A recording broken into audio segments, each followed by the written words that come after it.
solutions are super out of the box. Every session, I get a different and new idea. Innovation happens here, and to see that starting and supporting it, I think that's relevant for society. You see everybody's faces. They're in the room because they love science the same amount as you. They want to change the world. They want to make a difference. It was amazing. And to see young and inspired people who are ready to face the challenges that we are posing to ourselves and that the world is posing to us is really, really giving me an optimistic feeling for today. The world needs more science engagement because the problems that face us, we don't have the solutions to, but science alone can't do it. Science has to take citizens with it. That passion and commitment that people have that care about the environment, and I think that came through with all 21 of the presentations today. First of all, I was really excited about talking about my solution. Then I felt nervous, but then supportive community made me feel relaxed. I feel great, very great. You see me fully engaged and fully excited. It was a very vibrant atmosphere we have experienced. There's a lot of people who is like, hey, I want to know more because I want to do this also in my country or in my community. I'm excited to now connect with them and share ideas and bring their great ideas to the States and hopefully transfer some of our ideas into places that I would have never thought of yesterday. I'm very impressed with the level of knowledge, I think, from the entrepreneurs. They've been working on this for years. And so I think that's very unique. Seeing so many talented, passionate people all coming together to try to make a difference and do good is incredibly encouraging. You know, being an entrepreneur, you spend 99% of your time in your own bubble with your problem. And it's really wonderful when you can come together with other people who are going through the same thing. Being part of today is a very big recognition sign that I'm doing the right thing.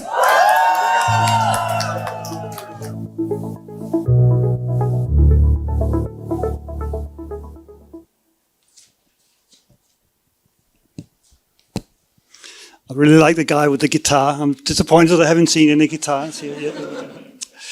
Tēnā koutou e rao rangatira e ngā mana, e ngā reo, ko tai mai nei e ngā hau e whā. No mai, hara mai, whakatau mai rā.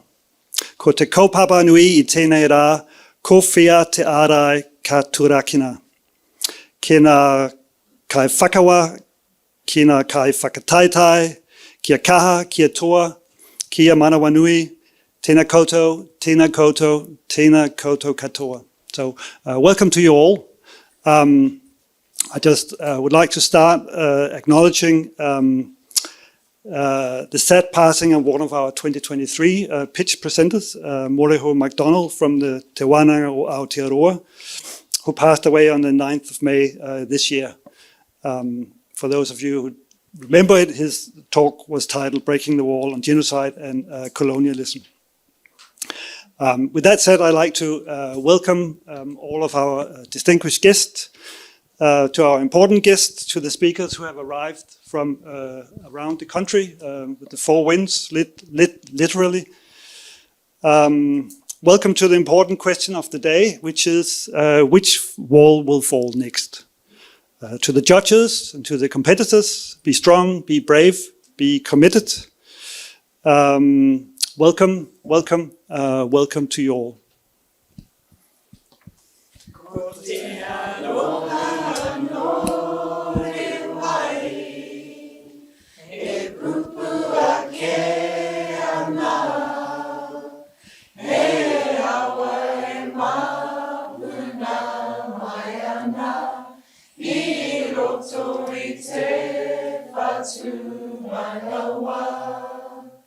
Kotona mata puna he honu, aina ia karere ano. Kotona mata puna he honu, aina ia karere ano. E tai timu, e tai pari, e tai o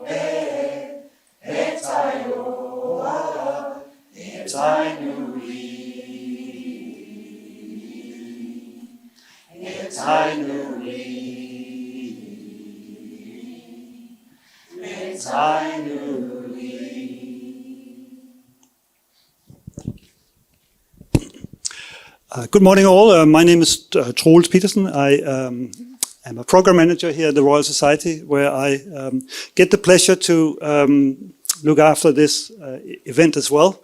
And I will be your MC today. First, I have some practical things to just go through before we get started. If there's a fire or the fire alarm goes, we will leave the building through the exits. Exits there, and there are exits out through the reception. And we will meet on the car park out there. If there is an earthquake, drop, cover, and hold. We all know the drill. And again, when the shaking has stopped, we'll again meet out on the parking lot out here. And if there are, I wouldn't say emergencies, but perhaps it could be an emergency. Everybody needs to use the wharepaku, or the bathroom. I hope it won't be an emergency, but bathrooms are through the door here, out the end and to the right. So last but not least, the society is a non-smoking area. So just remember that.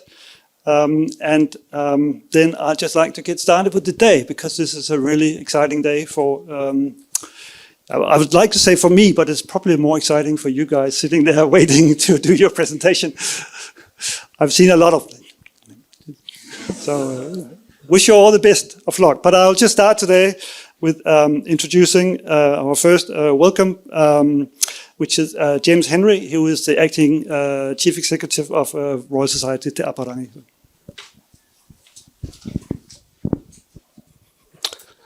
Kia ora koutou katoa, no mai haere mai ki te whare a Pārangi, ko James Henry tōku wikama. Hi tumu whakahaere aho, hi tumu whakarae hoki mō te Aparangi. Kia ora koutou katoa. My name is James. I'm the Chief Operating Officer here at Royal Society Te Aparangi for my day job. Today I am standing here as the Acting Chief Executive, so another role for me today.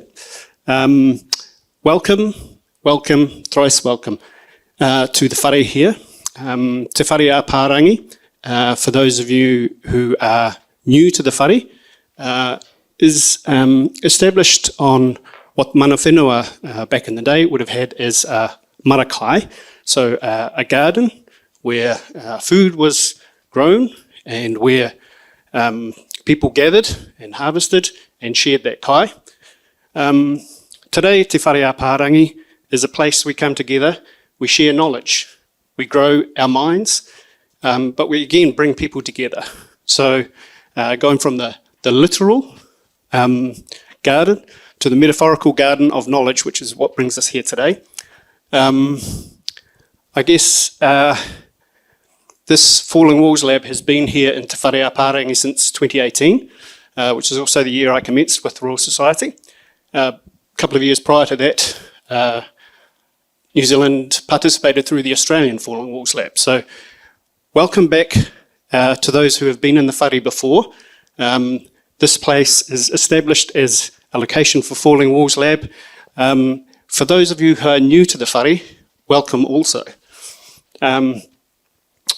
I would also like to say that when I was looking at my notes, and I think some other people might say this, it said to finish with a good luck to the speakers today. I'm not going to do that, because I think what I will say is kore te whakama, be strong, don't be shy, don't be retiring, don't be afraid, kia kaha, stand strong. This is the Falling Walls Lab, so it's about breaking down walls. So I think to break down walls, what you need is an idea, which you've got. You've done your mahi, you've done your work, you're prepared. And to break down walls, what you need is resolve, not luck. So on that note, again, to those coming into the whare for the first time, welcome. For those of the returning, welcome. To our partners, Winnie, welcome. Chair of the panel, Phil, welcome. Welcome Hugo from MBIE. As I said, this is a place to bring people together. So thanks to our partners, MBIE and the German Embassy, and for everyone on the jury. And to you all, kia kaha, kore te whakama. Don't be afraid, be strong, break down a wall. Kia ora.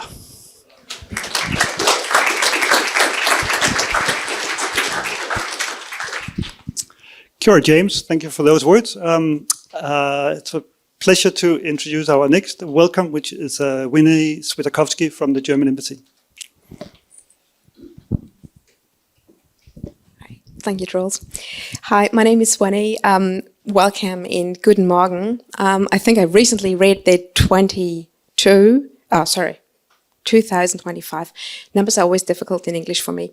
So this year anyway, it was going to be a really good year for science according to this year's star constellation, some moon or other in Gemini.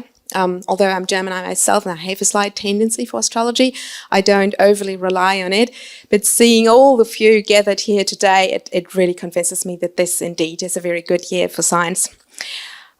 Science does lead resolve, maybe a little bit of luck, but also structure. So thank you very much to the Royal Society, Te Aparangi, for the great job you did in organising this.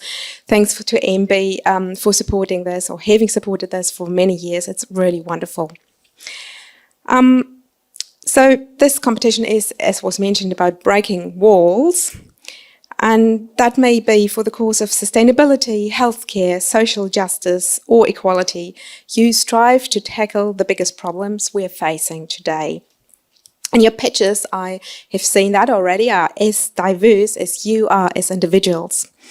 You've studied and lived in different countries, you've specialized in different disciplines, but what you have in common weighs more than those differences. All of you are talented, young, driven innovators. That's wonderful. You think outside the box and you're curious to learn and to develop more. So all this is the competition. It's not about winning, or at least not just about winning. It's about exchanging ideas. It's about inspiring each other. It's about making connections. But nowadays, unfortunately, good ideas alone are not enough. We need to create an environment in which innovation can happen, and for that, we need partners. And recently, I was lucky enough to attend an event organised by Sir Peter Gluckman, former science advisor to the Prime Minister. He said something that really struck me powerfully. He said that nowadays our challenges are so complex, and I think tomorrow's challenges are going to be even more complex, that political decision makers absolutely need to rely on scientific advice. And I'm not exactly a political decision maker, being a diplomat, but back in headquarters, I'm part of the administration, so part of the body that has to regulate. And it's absolutely true. I mean, just have a look at the corona COVID-19 pandemic, have a look at AI, have a look at climate change, all those topics of such complexity that in order to regulate them smartly, you need to understand them. And that's where you come in, maybe your future selves one day, in doing giving advice to governments. I think New Zealand and Germany have both understood this cooperation and the value of science.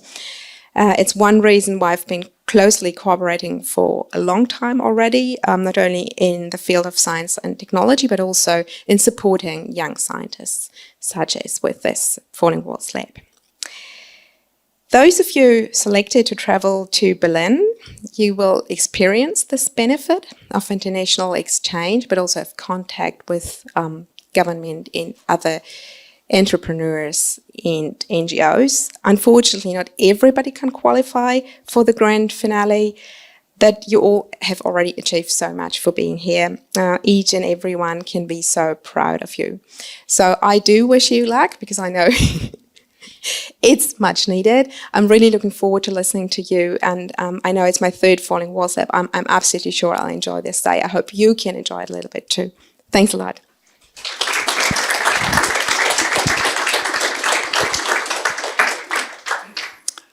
Thank you, Winnie. I should say without the German embassy, there wouldn't be a Falling Walls. I still remember 2014, Thomas Henschel he came and said, I got this idea you should do, and he sketched up on a napkin what he thought we should do, and it led to the Falling Walls, which we have been part of since 2014.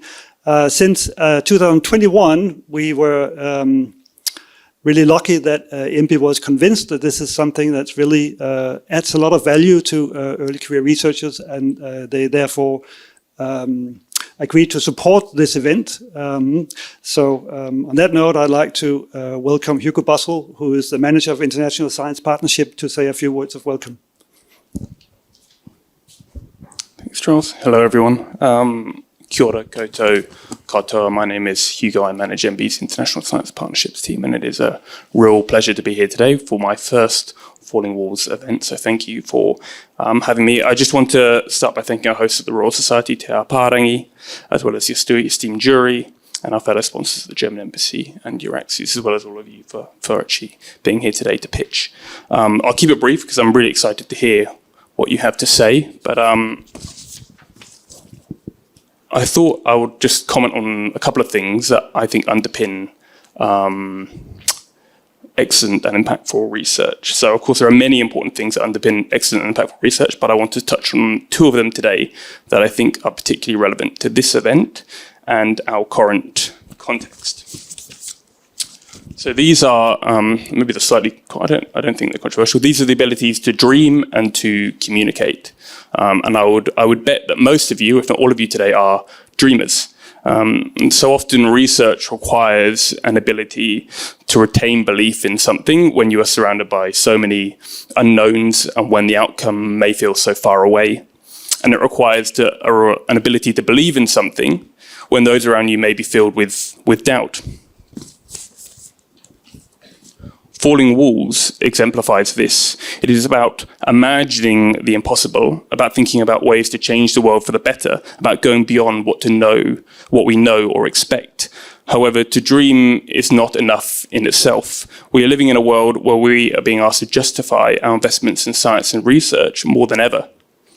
We are not able to simply rely on publishing excellent research to bring people with us.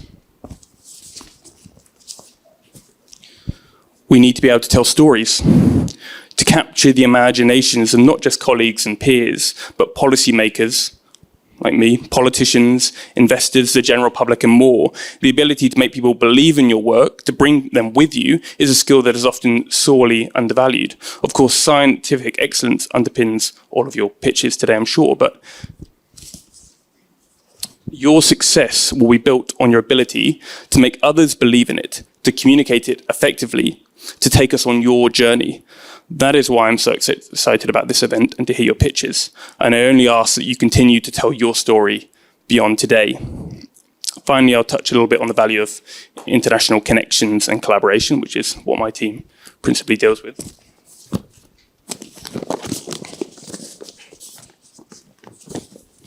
Sorry, you think something in your head and then you think this actually doesn't work quite in practice. I dreamt, didn't quite work out. My job is to support excellent Kiwi scientists, both established and emerging, to seize opportunities to collaborate with world-leading international researchers, access cutting-edge infrastructure, and represent Kiwi science on the global stage. And Falling Walls is a great scheme for all of these. As I'm sure you know, New Zealand is a global nation. We are outward-looking and collaborative, and we tend to punch above our weight.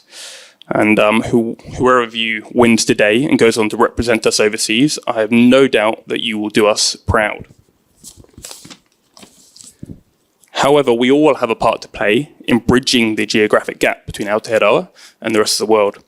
And outside of Falling Walls, I just wanted to note that MB, we can support your plans for international science collaboration with various funded programs like, I just want to give a shout out to the Catalyst Fund, our association to Horizon Europe, and other funds like Indira, and including Smart Ideas.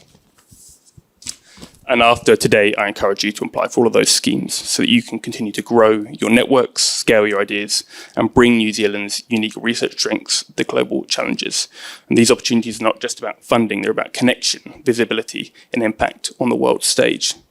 So I just want to say your ideas reflect the kind of bold, future-focused thinking that MB is proud to support. I'm very much looking forward to hearing your pitches, and I wish you all the best. Thank you.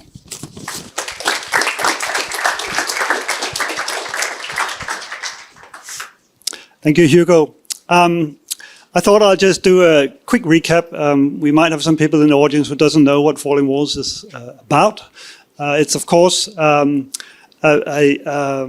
a challenge to students, early career researchers, to present their solution to a pressing problem up here in front of all of you and convince the jury that this is feasible, that it's a problem that needs some attention, and that their solution is the solution that we need.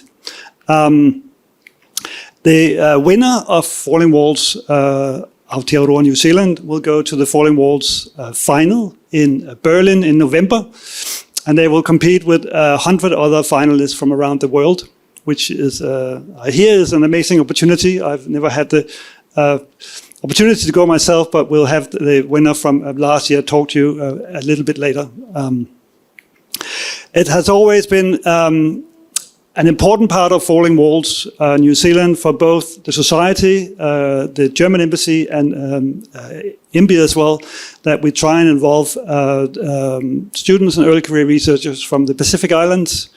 We have had that as something we wanted to do right from the start, and we do that by inviting and supporting 2 students from the Pacific Islands to come here and present. This year, one of them ended up not being able to go, unfortunately, but we still have Catherine Singh. Where is Catherine?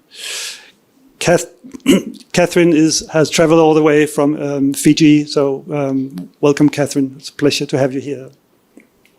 I should just start by introducing our jury. The jury this year, again, is chaired by Professor Phil Lester. If you could.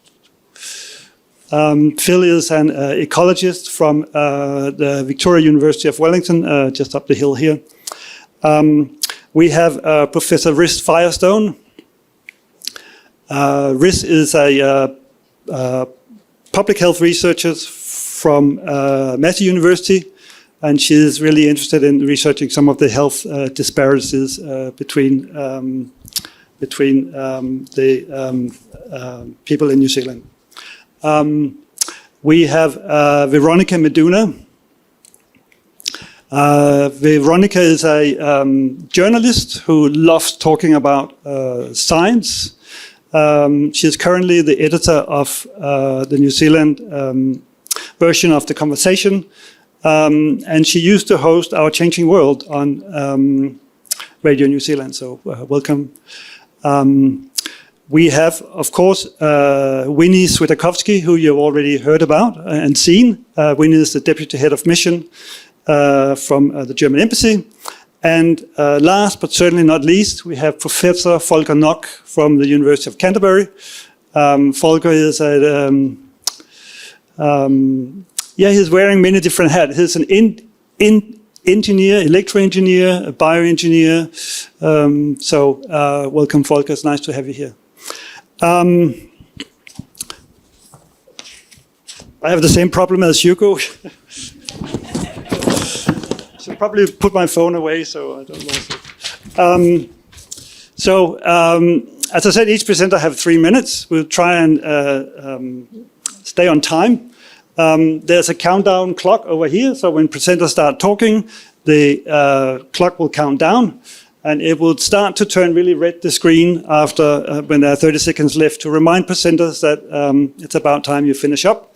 With 10 seconds left, there will be a sound, which really means that the presenter have to finish.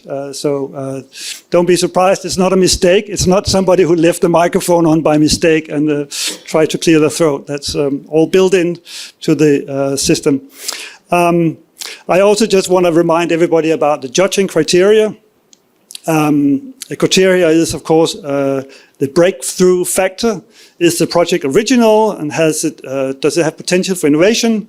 The relevance and impact. Who is the target group? Is it going to have an impact? And of course, the presentation itself. Do you convey what you want to do? Is it likely that this project will have any benefits? And so on. And should also say if somebody wants to do any social media post, please use the hashtag at Falling Walls Lab.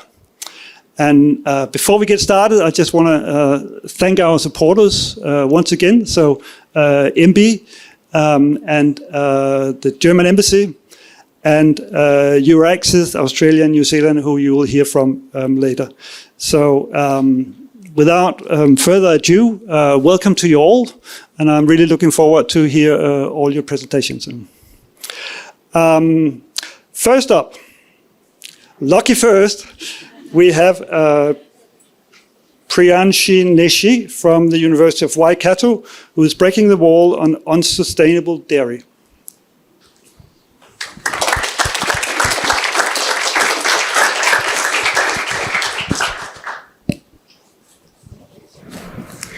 Cloudy with a chance of milk, or as Joe Rogan once said, vegans gotta eat air now. Well, what if it wasn't a joke? What if your next glass of milk actually came from the sky and not from the cow? Kia ora koutou katoa, I'm Priyanshi Negi, and I'm here to break the wall of unsustainable dairy. Dairy is central to global diets, and it's one of the most polluting industries. Dairy cattle are a major source of methane, a greenhouse gas 25 to 30 times more potent than CO2. Producing just 1 liter of cow's milk consumes 600 to 1,000 liters of water, putting immense pressure on our freshwater resources. And by 2050, our population will increase by 10 billion people, requiring 70% more food production. Modern agriculture cannot scale sustainably to meet this demand. In fact, it already emits greenhouse gases more than our cars, trucks, trains, and planes combined. So here's the question: can we feed the world without costing our planet? I believe we can, through precision fermentation. This process uses engineered microbes as tiny protein factories. And here's how it works. We program yeast or fungi with genes to produce casein and whey, the core proteins found in milk. Inside stainless steel bioreactors, powered by carbon dioxide, nitrogen, renewable electricity, and microbes, the microbes grow and synthesize these proteins. The result is molecularly identical dairy proteins. These are nutritionally and functionally the same as those found in cow's milk. Blended with plant-based fats and sugars, they become real milk, cheese, and yogurt, with none of the environmental burden. The shift has already begun. Fonterra and Becca cheese use animal-free rennet, produced through precision fermentation in their cheeses. Companies like Perfect Day supply whey protein at a commercial scale. My plan is to develop a lab-scale proof of concept in 6 months to assess both the sustainability footprint and the economic feasibility of this technology. It would use 99% less land and water, near zero methane emissions, requires no animals, and creates a sustainable agriculture model to feed the 10 billion of people. This is dairy by microbes and not by mammals. So let me leave you with this thought. What if dairy could nourish the world and not cost our planet? That's the wall I want to break. Let's turn air into milk. Ngā mihi nui. Thank you for having me.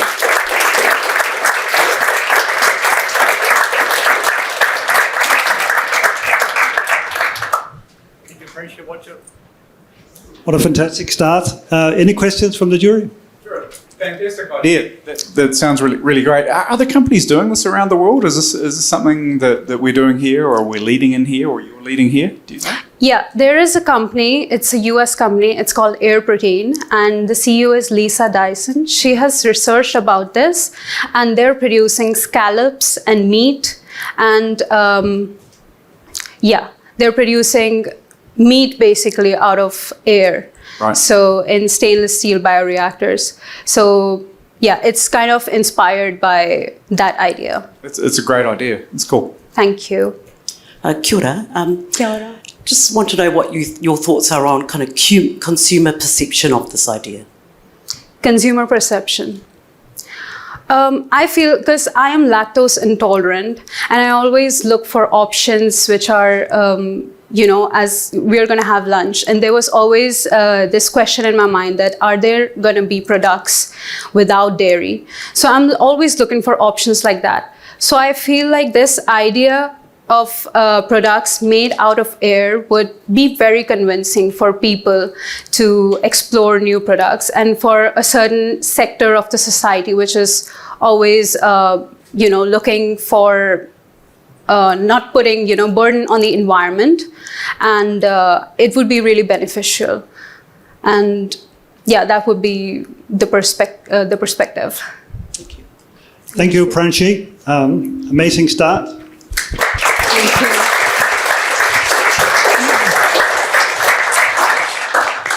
Our next presenter is Xinya Wang from the Reddit Institute, Meta University, who is breaking the wall of calcium deficiency.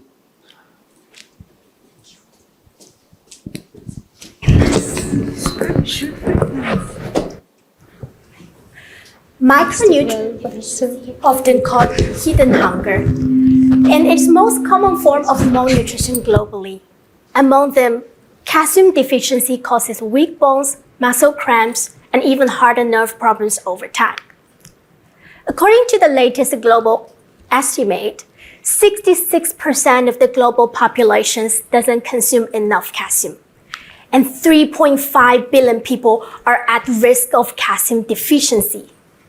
To address this, we often turn to food fortification, biofortification, and supplementations. But I ask myself, is simply eating more calcium the solution to such prevalent inadequate intake? Let's say you drink milk, eat yogurt or cheese, all with the same amount of calcium. Do they actually deliver the same amount of calcium to our body? To answer this question, I developed a unique lab-based dynamic in vitro digestion model that mimics how our body processes foods. From chewing in the mouth to physical and chemical breakdown in the stomach, to calcium absorption in the small intestine. And I tested the liquid, soft gel, and hard gel, the models for milk, yogurt, and cheese, all with equal amount of calcium and protein. So what did I find? It is a food structure that affects how quickly the calcium is released during digestion. So gel-based foods tend to release calcium more slowly and steadily compared to the liquid. And this slow release of from food matrix will lead to a high absorption efficiency in the small intestine. This is because our small intestine has only limited calcium absorption capacity at each time. My research is now expanding to plant-based and hybrid protein foods to identify the structure that can optimize the calcium delivery. By understanding how structure influences calcium absorption, we can design smarter foods that is to combat the calcium deficiency without simply adding more calcium. Not just the more calcium, but smarter calcium. My unique model is not only limited to calcium alone. It can also be applied to all other micronutrients, offering new strategies to fight the hidden hunger. Thank you.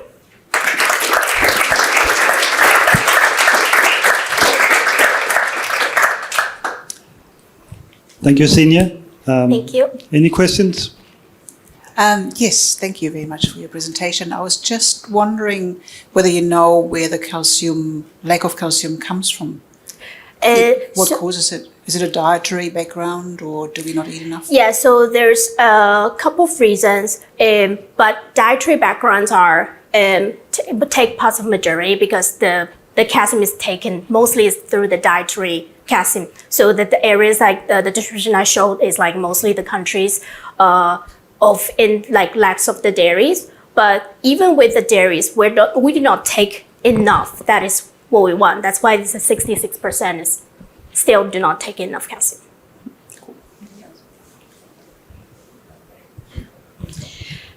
Hi, so your model can give information on the absorption of calcium, but could you also factor in other nutritions at the same time? So what happens if you take calcium with water, meat, vegetables, whatever, and see what influence that might have?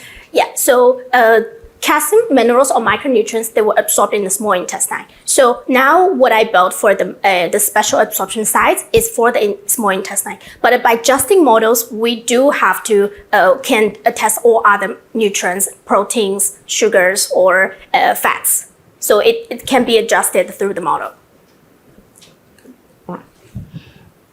Thank you, Xinya. Thank you.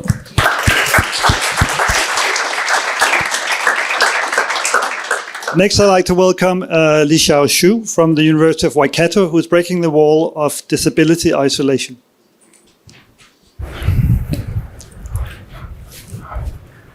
Okay. Kia ora, everyone. So today I want to share something simple, powerful, connection. Picture this. An elderly woman in a wheelchair needs help carrying her groceries home. Just around the corner, there's a young man keen to help, but they never meet. Why? Because there's no easy way for them to find each other, like an invisible wall between them. That's the wall I want to break, the wall of disability isolation.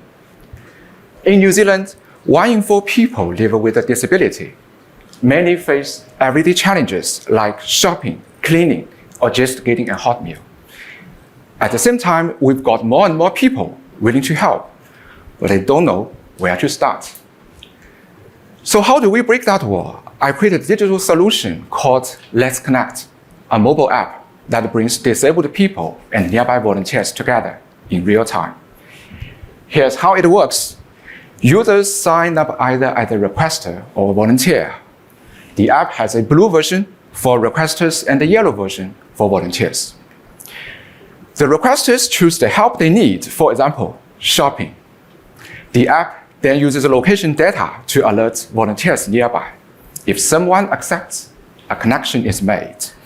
After the help is done, the requester gives feedback and the volunteer earns points. The whole process takes just less than 3 minutes. It's simple, fast, and community-powered. Now, what makes this app different from other services? First, it's dual user. This is New Zealand's first platform that directly connects disabled people and nearby volunteers in the same ecosystem. Second, proximity-based. Requests are matched with the nearest available helpers, meaning faster response and less waiting. Third, it enables a 3-minute smart link. Real-time connection with mutual consent, aiming to get support in under 3 minutes. And finally, we've already got a launch plan. In phase 1, we'll run a 3-month pilot in Hamilton. If it goes well, we'll move to phase 2, a national rollout across New Zealand. In short, Let's Connect makes asking for help easier and offering help faster. Together, we can break the wall of disability isolation. Thank you.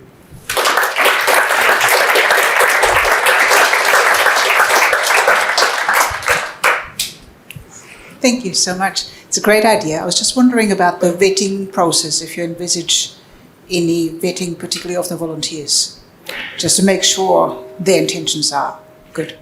Thank you for the question. So for the engagement with the volunteers, so my plan is to include in the phase 1 that we will actively engage with local community. For example, any community that the nearby University of Waikato in Hamilton campus.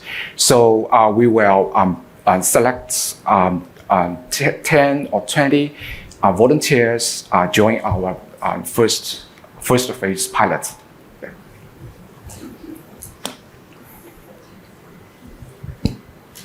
Sounds great. So along those sort of lines, there is potential for vetting and those sorts of things. You're about to start it. Where are you at? Can you expand on that a little bit? Yeah. So what I showed today is just around the area in New Zealand that divided into 2 phases. So if it goes well, that for sure that will be expanded to other countries and regions outside of New Zealand. So that would be multiple countries that support it according to this plan. Sounds great. Thank you. Thank you. Thank you. Yeah.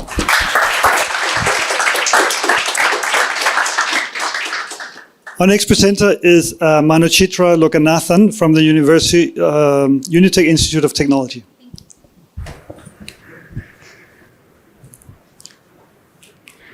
Kia ora. Today, we trust AI to help make big decisions. Who gets a job? Who gets a loan? Even who gets a life-saving care? But behind these promises of efficiency lies a quiet threat. AI can scale the biases of our past into the systems of our future. The danger is not that AI is evil, it is that it's obedient. It learns from the biased data. It does not question it. It learns it, it repeats it, it amplifies it. We are already seeing the cost. Maori patients receive 17% fewer referrals even when the need is same. Ethnic names in resumes get 38% fewer callbacks. Pacifica applicants twice as likely to be denied loans. These are not bugs. They are symptoms of a deeper wall of bias encoded into AI. When biased data train AI, it does not fix the injustice. It automates it. We are at a turning point. Either let AI reinforce our past inequalities or reimagine it for a fairer tomorrow. That's why we built AI for Fairness, a real-time bias correction tool. It works alongside AI systems in 3 critical stages. First, it audits the decisions from the AI systems and it detects the unfair patterns, especially related to ethnicity, gender, or background. And then it mitigates and reduces this bias by altering the data or rebalancing the model. Finally, it verifies every decision meets a strict fairness standard before they impact real-life people. With the support of Stats New Zealand and Maori advisors, we have tested our solution with census data from New Zealand as well as US and across different AI models and domains including healthcare, finance, and hiring. And we are able to prove that with AI for Fairness in place, AI systems treat people more fairly, especially from Black and Maori community. So it can be plugged directly into existing AI systems. So by it is kind of ready for regulations, since fairness shouldn't be an afterthought, it should be the kind of basement for trustworthy AI. So with AI for Fairness doesn't just detect the wall of bias, it breaks it. Because our communities doesn't need promises, they need the fair chances that they always deserved. And with this, now they can have them. Thank you.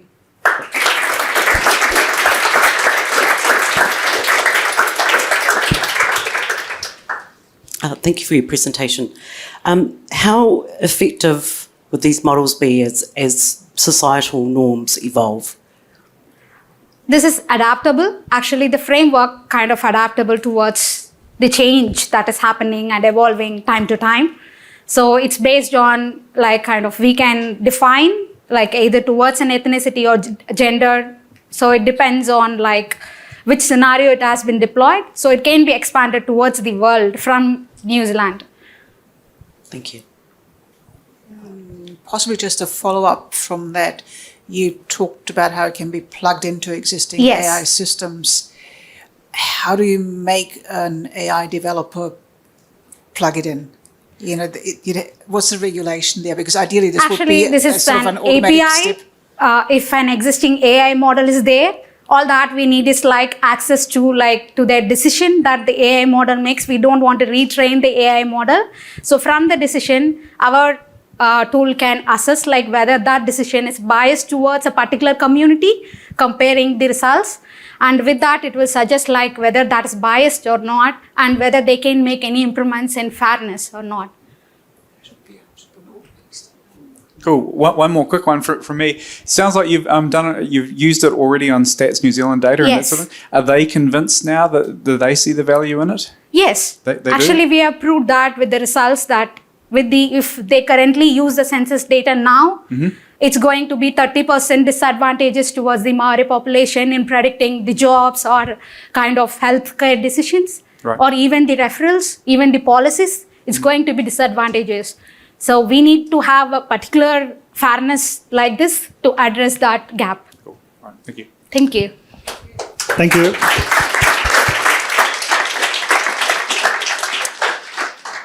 Our next presenter is Cervantée Wild from the University of Auckland, who is breaking the wall of land-bound health systems.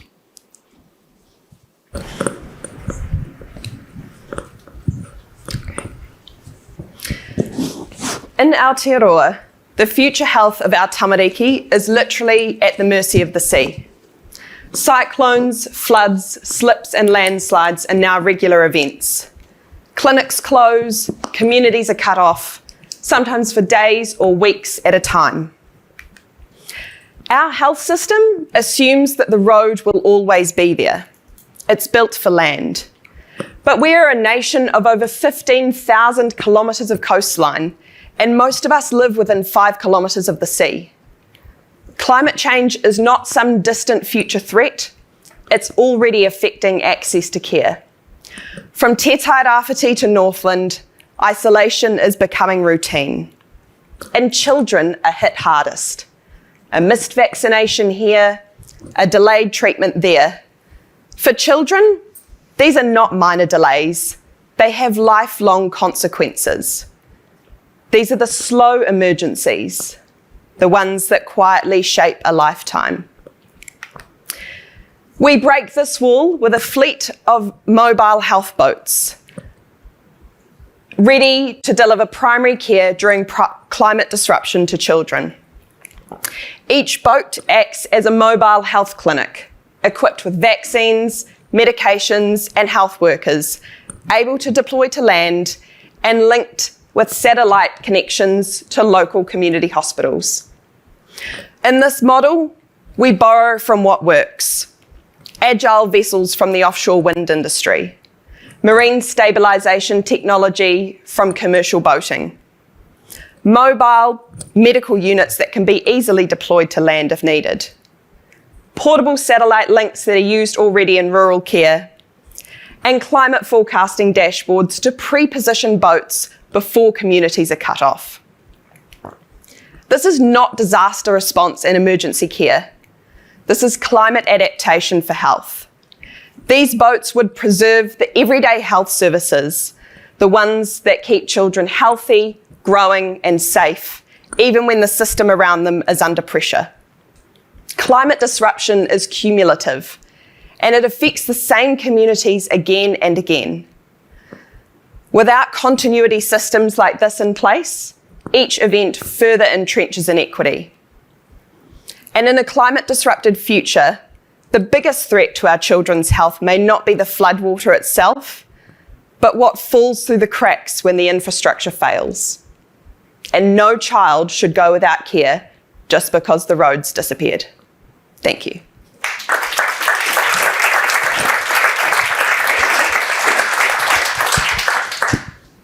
Thank you for this. I just have one clarification more than a question.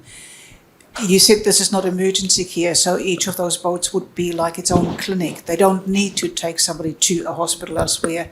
They would have people, nurses, staff, and all they need to be at their own clinic? Correct. We already have civil defence and emergency response systems in place, and this is more about preserving the kind of primary care, links to secondary services that have already been in place that otherwise would result in further delays for those children. And we saw that already with Auckland flooding, Northland flooding. Even in COVID, we know that the wait times from delayed appointments have, been astronomical since then. Thank you. Obviously, a very important problem. How do we convince people to fund this? That's a very good question. I think, there's interest of the agency and sectoral consultation that we've done so far is everyone's very on board. This is the key question. So we will keep working on that and hopefully be able to convince someone that it's the right move. Thank you, Cervantée.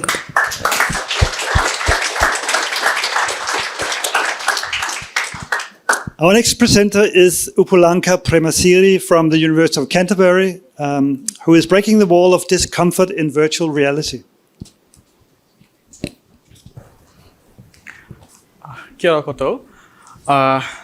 Do you know this small device can put you into a 360 immersive and interactive world? So this is a virtual reality headset, a VR headset. And by using this device, we can revolutionize many industrial domains. I have 3 examples for you. In workforce training, we can create safe and cost-effective training sessions using VR.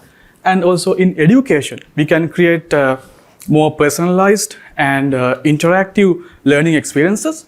And in rehabilitation, we can support mental and physical therapy in a comfortable and a safe manner. But this is the reality. To unlock this full potential, we need to stay in VR for a longer period. But currently, users cannot stay in VR for more than 20 minutes. That is because we are not yet comfortable enough. And one major overlooked factor is physical fatigue. So, to mitigate physical fatigue and extend the VR interaction duration, we have developed a multimodal input system. In our system, we have gaze, so we can just look into any object and select that object. And we have AI-driven voice commands, so we can use phrases like put that there to move any object.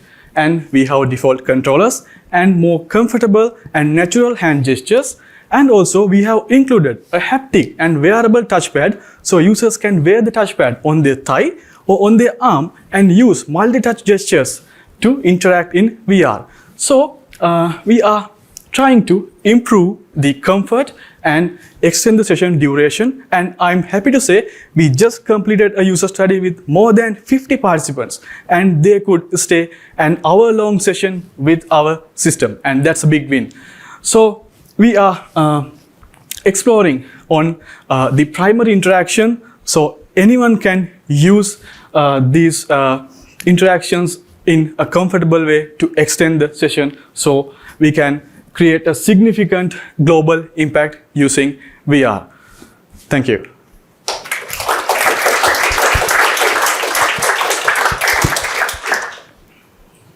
Any questions?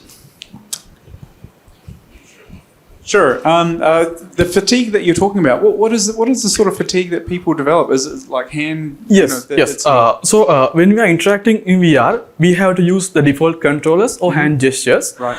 So when we are doing that for a longer period, for like 30 minutes or hour, so we build fatigue. So in our system, we have integrated other modalities because these headsets are capable of integrating other modalities. So users can use voice and also gaze without moving any hand.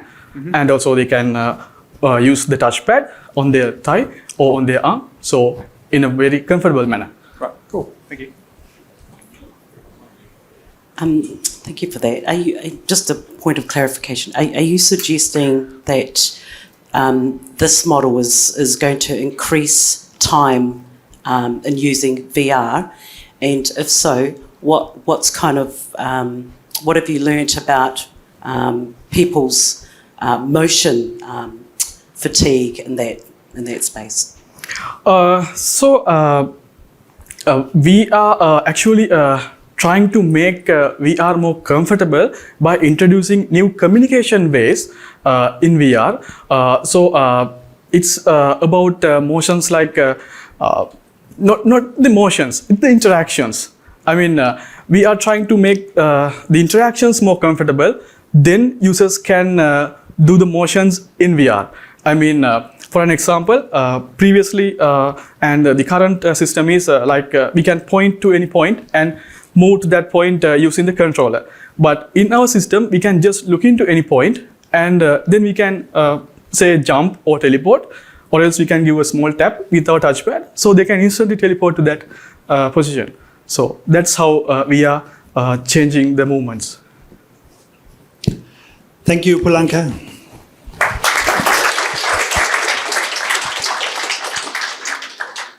Next up, we have Sam Collins from the University of Waikato, who is breaking the wall of profit-driven gambling. Thank you.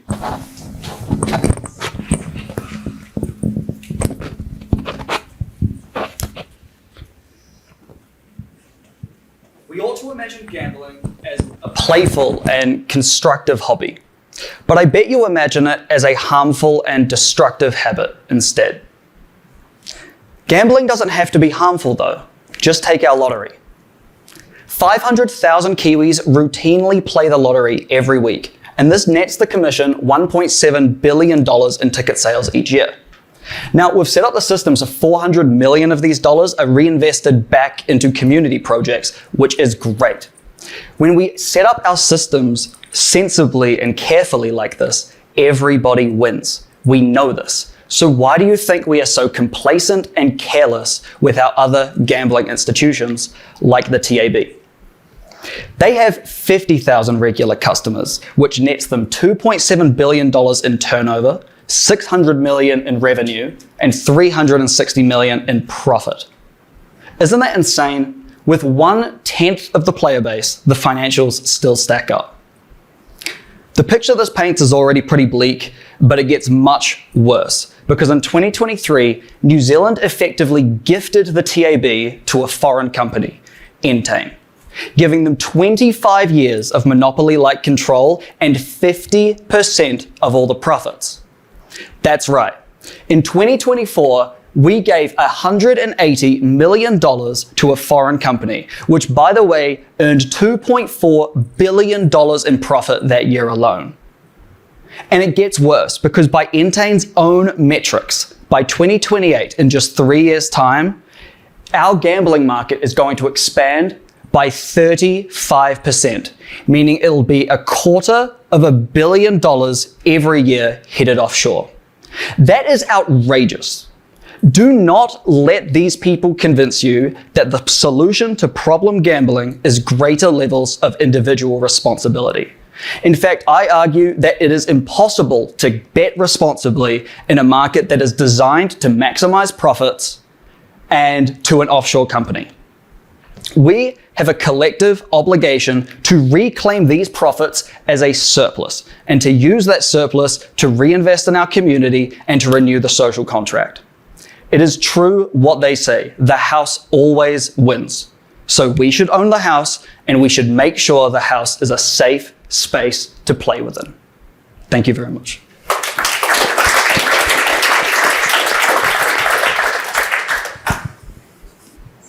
Thank you. An obvious question, how? Are you thinking about policy or some regulation that this can't be internationally owned, or that there has to be some of the money that goes in to come back out to communities? How can we reclaim the house? It's a wonderful question. I think initially it would need a regulatory intervention, because this is an idea that I would love to have, but I'm broke. I don't have the money to buy a gambling license, and I don't have the funds to compete on the free market with these incredibly wealthy companies. But I genuinely do believe that if we had a not-for-profit gambling company, that it would be a better product for people to gamble within, because I think, for one, they would be given better odds, because we're not trying to take a cut. Like, the gamblers would get more money when they win. But secondly, society would be better off, and we would have more people willing to engage in that system, you know? It makes sense with the lottery numbers. Like, that's 14% of our adult population that bet on the lottery. And I think like 65% of people will buy a lotto ticket one time in their life. Like, people don't have the stigma with gambling when everybody wins. It's only when it's destructive that people have the stigma. And like, I bet most of you didn't know about this Entain deal.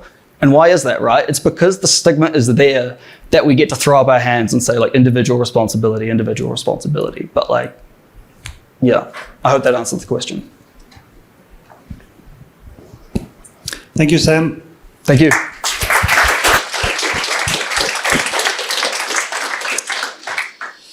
Our next presenter is Sachini Weerasinghe from Massey University, who is breaking the wall of setting carbon budgets.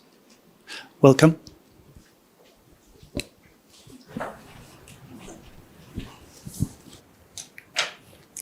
Climate change, that's something that we all hear and also something that we all feel. To fight against the climate change, we have set climate targets, international bodies, and then along with that, there's a concept called remaining carbon budgets. That is, how much we have, still we have to emit until we reach this specific warmings. So now, countries can individually distribute these global carbon budgets based on several principles like the population or country's GDP or historic emissions. But the thing is, once they are doing this, these are just based on the static parameters. But the future is not static. Future is always changing, like population, technology, economy. Everything is evolving over the years. But if we use these outdated methods to set carbon budgets, what we do is we steer in the wrong way to fight against the climate change. So this is where this method brings a breakthrough. I have developed a method where we can incorporate dynamic parameters into carbon budget settings. So by this, using this, we can distribute budgets over years depending on how the future would change based on population or our future emissions based on different policies and also sometimes the economy. But rather than relying on just single value, which existing method present, this method can incorporate how soon, when and where, how fast that we need to act on the climate change mitigation. As a real life example, we have used this method to downscale global budgets to New Zealand scale, and then it does not only give the dynamic budget over years, it also incorporates uncertainty levels like non-CO2 warming or the different allocation methods that we have. And also this has the potential to downscale global carbon budgets to sector levels or other countries depending on our requirements. Because when it comes to the climate change, timing is very important and we have to fight against the climate change eventually. Thank you very much.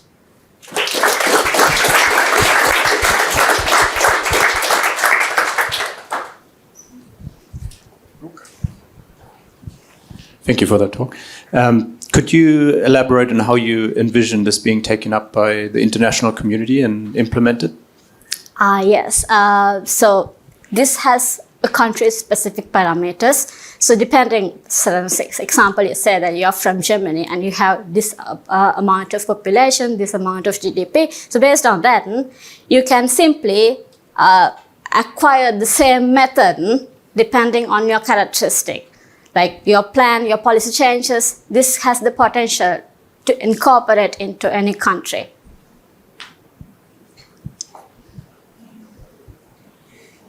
Thank you. Would you expect this to be more or less motivating to actually achieve those targets? Sorry? Would you expect this to be more or less motivating for each country or each community to actually achieve those targets? Because let's be honest, we're not doing well as it is. Yes, because when we incorporate timing and we have some targets, we have pledged Paris Agreement, so it has the motivation that we need to do this. And when we are setting policies, timing is important because we need to know where we need to focus on. So yes. Thank you, Jacqueline. Thank you.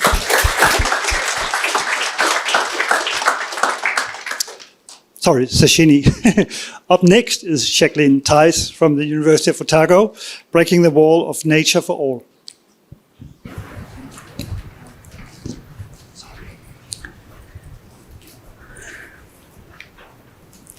Around 86% of the New Zealand population reside in urban areas. And as density increases, so does the use of grey, non-permeable areas.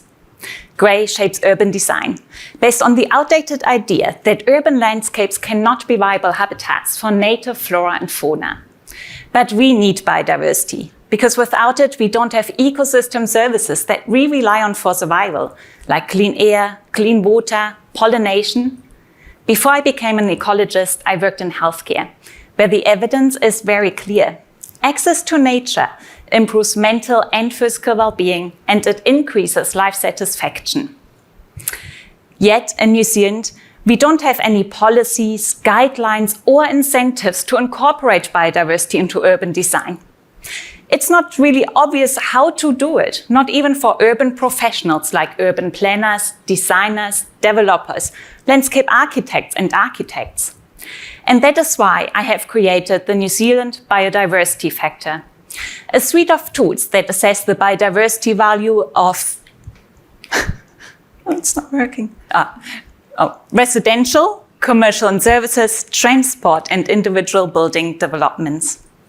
Users enter data into 3 categories across the tool: percentage of green space, street features like street lights and traffic calming strategies, and vegetation, native versus exotic vegetation of varying heights, and stormwater solutions. Unlike existing green factor tools internationally that mostly focus on sustainability, this is the first tool to focus on biodiversity alone. End users receive a biodiversity score of 100, speedometer charts showing the development's performance from least dark grey to best dark green possible scores, and tailored recommendations on how to increase biodiversity in ecologically meaningful ways. The tool has already been piloted by 2 of New Zealand's biggest development companies, both of which have amended their landscape plans to increase biodiversity based on the tool's recommendations, ultimately turning their goals of being nature positive into real-world action. My vision is very simple. Cities dominated by green, not grey, where biodiversity is part of everyday life. And that is achievable because we now have the tools to make it happen. Thank you.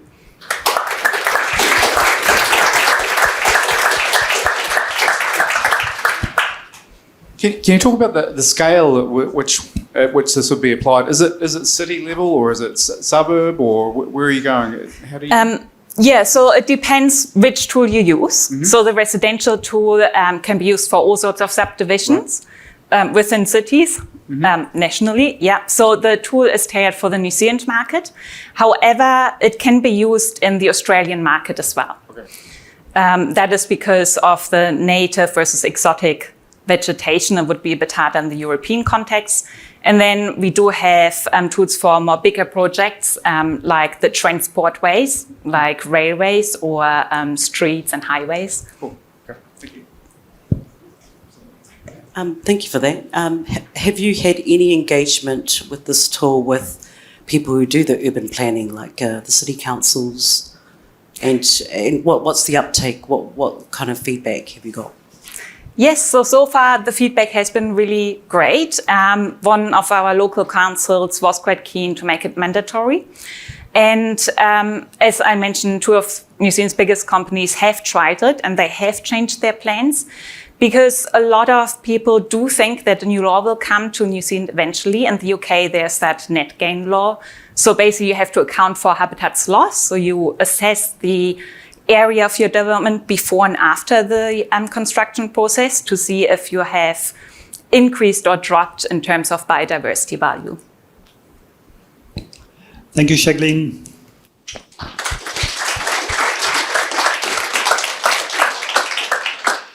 And the last presenter before lunch is Kavishan Ranatunga from the University of Auckland, who's breaking the wall of carbon-intensive concrete. Concrete is the most used material on the planet after water, and it's one of the most destructive to the environment. Today we produce 30 billion tons of concrete annually to build infrastructures because concrete is strong, durable, versatile and cost-effective. It's a simple material made with cement, sand, stones and water, and cement acts as a glue to hold sand and stones together.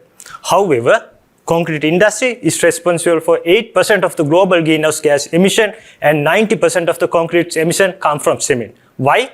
Because cement production involved with carbon-intensive activities like mining, grinding, and burning of limestone and clay. Because of the carbon emission, we are facing climate change effects such as global warming, extreme weather events, biodiversity loss, and sea level rise. So, today concrete producers use industrial byproducts like fly ash from coal power plants to replace cement in concrete to reduce the carbon emission.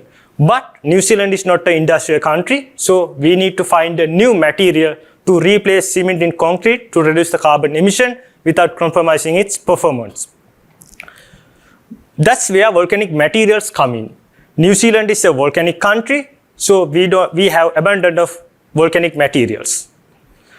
Romans use it for their iconic concrete structures, but their effectiveness depends on the particle size. If particles are too large, they don't work in properly. If particles are too small, they need more energy for grinding. For my research, I collected different volcanic materials and brought them to the lab, grind them into different particle sizes and tested them to find the optimum particle size that can improve the strength of concrete. Then I made concrete cylinders and replaced cement up to 30% with that volcanic materials to determine the strength and durability properties. Based on the experiments, I found we can improve the strength by 40% and reduce the carbon emission by 20% of the traditional concrete. So we can break the wall of carbon-intensive concrete with volcanic materials following Maori engineering principles like kaite hakitanka. Thank you.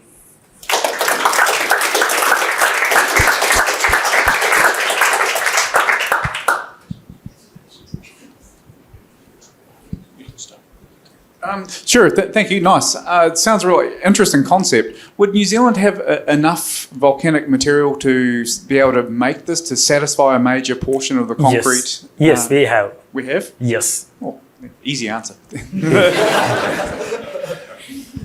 And yeah, follow up on that. Is there an industry already harvesting these materials, or would this require a new mining industry? Yeah, thank you for the questions. Yes, we use for the agricultural purpose, not for making concrete. So I collect and I need to optimize the particle size to work in concrete.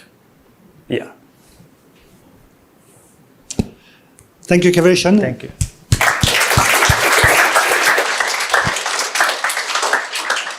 And that concludes the first section. What selection of fantastic presentations. Thank you. So please join me to thank all our presenters for the first session.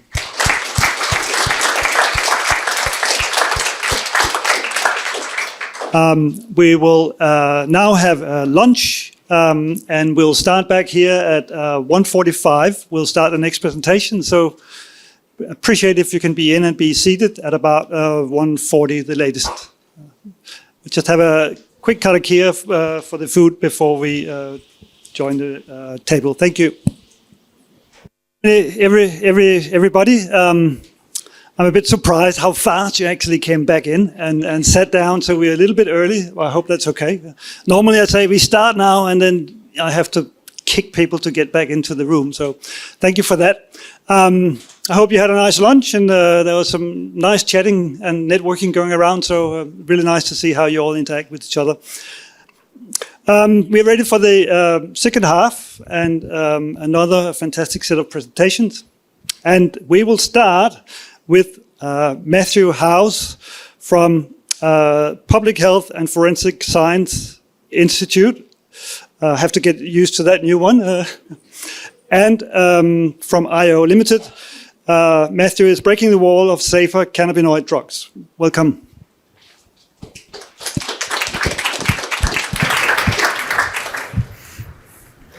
Imagine a medicine that could calm seizures, ease chronic pain, and reduce the nausea that some cancer patients experience. Now imagine that same medicine causes liver damage, affects a patient's memory, and leads to dependence. These are the challenges we're up against when using cannabinoids as medicines. Medicines derived from the plant cannabis sativa are already helping people worldwide.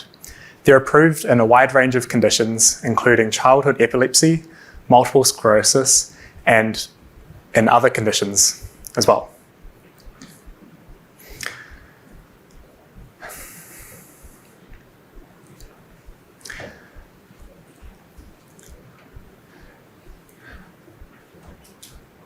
THC is a cannabinoid, and it has some side effects associated with it, as well as CBD, which can damage the liver in some patients. What's worse, developing new therapies to treat conditions costs a lot of money and can take 10 to 15 years. But what if I told you that a plant, indigenous plant native to New Zealand, could treat similar conditions to other cannabinoids? There's a plant called Wairoa kohu, or Radula marginata, which has cannabinoid-like compounds and may act similarly to other cannabinoids. So the wall that we're going to break down is to test the safety and toxicity of these compounds using a cutting-edge technique called liver on a chip. This system uses human cells and perfuses nutrients and these compounds of interest through the liver on a chip in order to test the safety and toxicity of novel compounds. In doing so, we're going to measure human relevant endpoints from the liver chip that has been exposed to Wairoa kohu cannabinoids and hopefully determine whether these can be used in medicines going forward.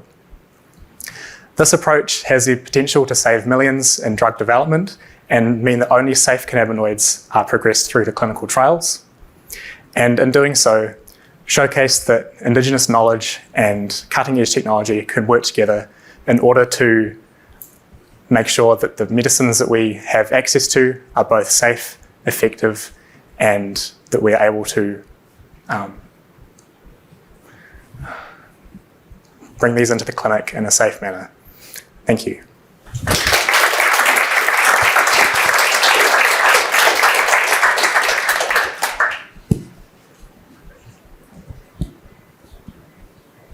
Thank you, Matthew.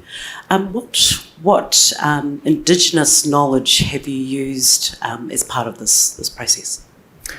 So the group that I work with has partnered with IO Limited, which is a Māori-led research think tank, I guess.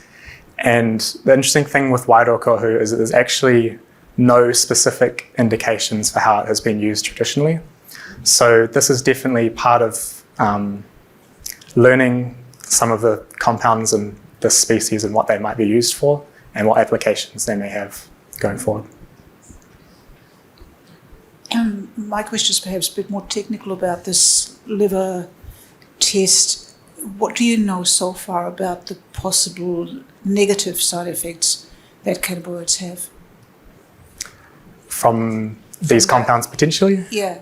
Yeah. So apologies that my presentation wasn't as intended, but other cannabinoids have some side effects that really limit how they're able to be used worldwide. The hope is that with these slightly different cannabinoids, they may present alternatives, or that we may be able to scale the dose appropriately so that they're not toxic, particularly to the liver. Thank you, Matthew.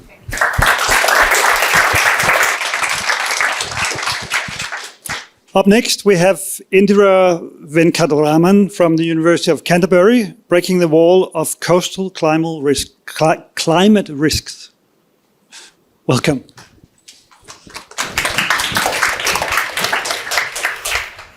Kia ora, everyone. I'm Indira and I'm here to break the wall of coastal climate risks. It is a mouthful. So what's the issue? The issue is that New Zealand is made of 2 islands and we have a lot of coastline. And people who live on the coast, communities, are the first to struggle with things that arise from rising sea levels. The first thing that happens is erosion-related issues. The second thing, inundation of low-lying areas. Then comes your salination of ground table water. And when all of this comes to a head, communities have to either relocate because there's a lot of damage or loss of natural and man-made infrastructure, both commercial and residential. How can these affected areas and communities be supported to better adapt with minimal loss, minimal change to their lifestyle and everyday, while to both their human and natural systems? And how, with research, we can apply purpose-fit strategies and options and also make these decisions under deep uncertainty to curate adaptant options for each coastal community. The first wall this research breaks is the concept or the perception of adaptation. Because what we perceive, we understand, what we understand, we measure, and what we measure, we manage better. Adaptation in existing research is seen as one end or the other. What this research does, it takes all existing research and adapts it on a continuum. On one end, you have zero adaptation. On the other end, you have theoretical optimal adaptation. And what we're suggesting for coastal communities is to come up with anticipatory adaptation. Forecast, accountant's favorite word. You forecast the adaptation, gives you time to better decision make, take input from actual stakeholders in the community, and also look at community as a source of information.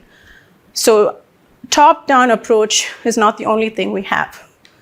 And this allows us to visualize community as a construct or structure with attributes and allows them to share the answers to the questions: what is at risk, what do they value, and what are the options? The second wall we break is the approach to the solution. Most current policy and governmental solutions or structures dealing with the matter go into a cause, problem, consequence narrative. Very positivist. Don't come at me, positivists in the room. What we are suggesting in this research is to go for a pragmatic constructivism option. This narrative builds, I'm sorry. Thank you.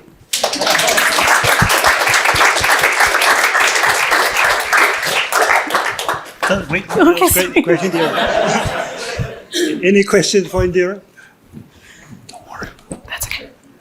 I was just wanting to know how much you've already worked with either local regional councils or indeed communities to introduce this. So at the moment, I have some research experience in my master's where I worked with the Wahike Council and worked with communities in Wahike to build an indicator that helps them measure their climate action plan against SDGs and localizing the SDGs. So this is an extension of that research, but looking more at a bottom-up approach rather than a top-down and challenging policy translation. Thank you for your presentation. Does your framework or model, does it consider kind of social vulnerability indicators? It does. That was the main thing. So I was at a hui in Makatu, and there was a question that came up saying, when we have teenagers in the community dealing with drug addiction and everyday issues, we can't respond to floodwater issues. So we were looking at adding social well-being and economic well-being into the structure, because at the end of the day, everything affects everything. It's cyclic. Yeah, I hope that answers the question. It's an important consideration. Thank you. Thank you. Thanks, guys.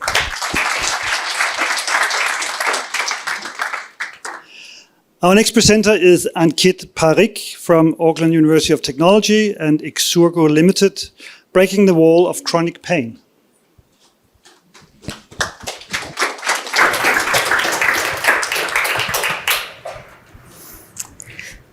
Good afternoon. Did you know that chronic pain affects around 1 in 5 adults in the Western world? This number is likely higher in lower income countries. Chronic pain is pain that persists beyond the usual recovery time. It affects a person's health, mood, and overall quality of life. You may have heard of long-term back or neck pain, arthritis, migraine, or fibromyalgia. These are just some examples of chronic pain conditions. Many people report suffering from these conditions for years or decades. Chronic pain costs billions in healthcare and lost productivity. Medications are only about 30% effective, and opioids carry serious risks. While surgeries and alternative treatments like cognitive therapies, exercise, or acupuncture do help some people, we need more effective, home-based options to break this wall of chronic pain. Pain becomes chronic due to factors like overactive pain processing in the brain, immune system dysregulation, and body's overactive stress response or flight or fright response. Now, research has shown that electrically stimulating the vagus nerve through its branch in the ear can help manage pain by reducing these factors, reducing the impact of these factors. And if that stimulation is timed with exhalation, it's even more effective. However, until now, such research investigating effects of exhalation has been carried out in laboratories only because portable equipment didn't exist. To address this challenge, I have built a portable system which delivers exhalation time stimulation for use in future home-based trials. I conducted a pilot study in which 12 participants who had rheumatoid arthritis used the system daily for 20 minutes over a 2-week period. The results of this study are promising, with excellent compliance, high usability ratings, and no serious side effects.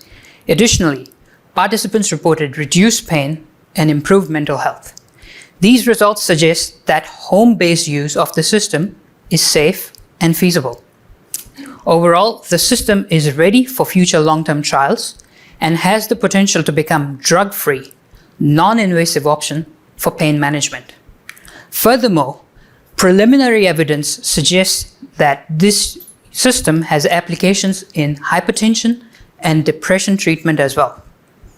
So together, let's break this wall of chronic pain. Thank you.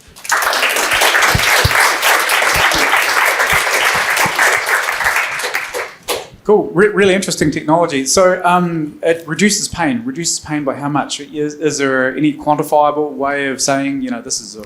Yes, so we've done a pilot study just to look at the effect from start of the study to the end of 2 weeks. And in terms of effects, you can have a small, medium, or a large effect. We noticed that the effect was medium to large in week 1, and it increased further in week 2. And we also noticed, together with that, psychological distress also decreased. Thank you. I was just wondering, because a home-based device gives people agency to deal with their pain, whether there could be a placebo effect in that, which is good, if it helps, Yes. it helps, it doesn't matter how, but whether you've looked into placebo. Okay, so to do this, we also measured blood biomarkers to see if there's changes in inflammatory cytokines. We did observe them, but clinically, because this is a pilot study and there was no randomized placebo, I cannot claim that the intervention was effective until we move on to the next study where we have placebo, a control arm versus an active arm. Okay, cool, thank you. Thank you, Ankit.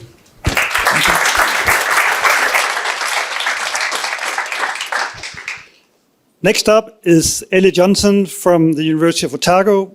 Ellie is breaking the wall of housing-related illness. Welcome.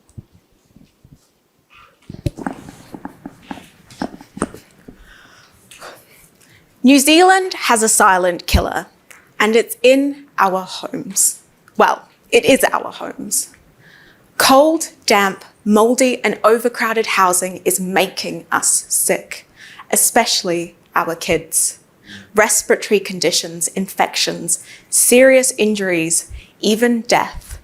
Poor quality housing traps our whānau in a cycle of preventable harm. It is also a significant driver of health inequalities. Every year, the costs to Aotearoa are exceptionally high. And the worst part about it is that it's avoidable, so long as we don't continue to treat just the symptoms. But there is some good news. We can break the cycle, and we already are. This is the Healthy Homes Initiative, a community-led, multi-component intervention program that's conducted in partnership with communities. The HHI is a multi-component intervention program that uses evidence-based interventions such as heating, insulation, mold removal, and wraparound support services and healthy housing education. Over the last decade, the HHI has supported more than 200,000 people. And our 5-year evaluation has shown that it's working even better than we expected. Over 10,000 hospitalizations per year prevented. That means that our kids are at school more. That means that our families are doing better. And on top of that, a whopping 5-year return on investment of over 500%. Now that's real change. But this is just the beginning. By working in partnership with government, by having a nationwide program, we are making fantastic change. But we aim to increase our program by increasing our eligibility criteria. So we currently have a study going on with older Pacific adults. We also aim to increase our evaluation so that we can answer the question, what are the real impacts of housing and health? Breaking the wall of housing-related illness. Because when we fix housing, we don't just save money, we save lives.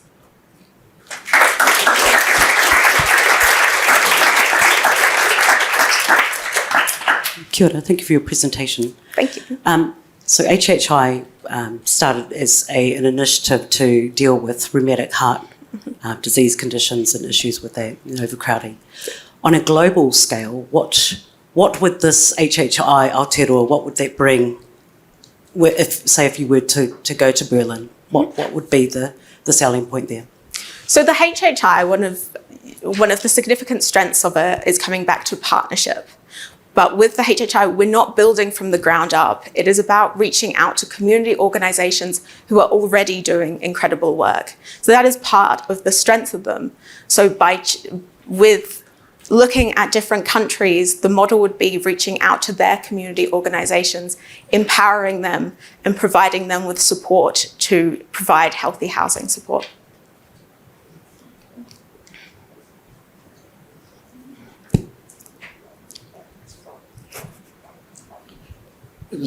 One of the biggest problems, I guess, is motivating the people owning the houses to invest in them. Mm-hmm.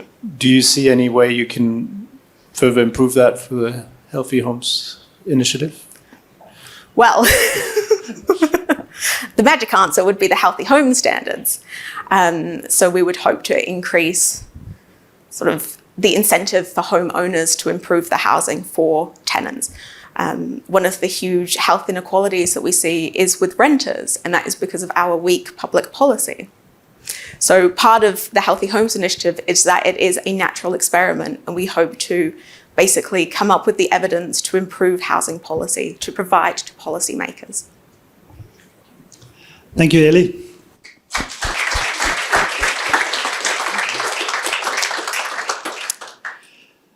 Our next presenter is Catherine Mahima Singh from the University of the South Pacific, breaking the wall of legal inaccessibility. Welcome.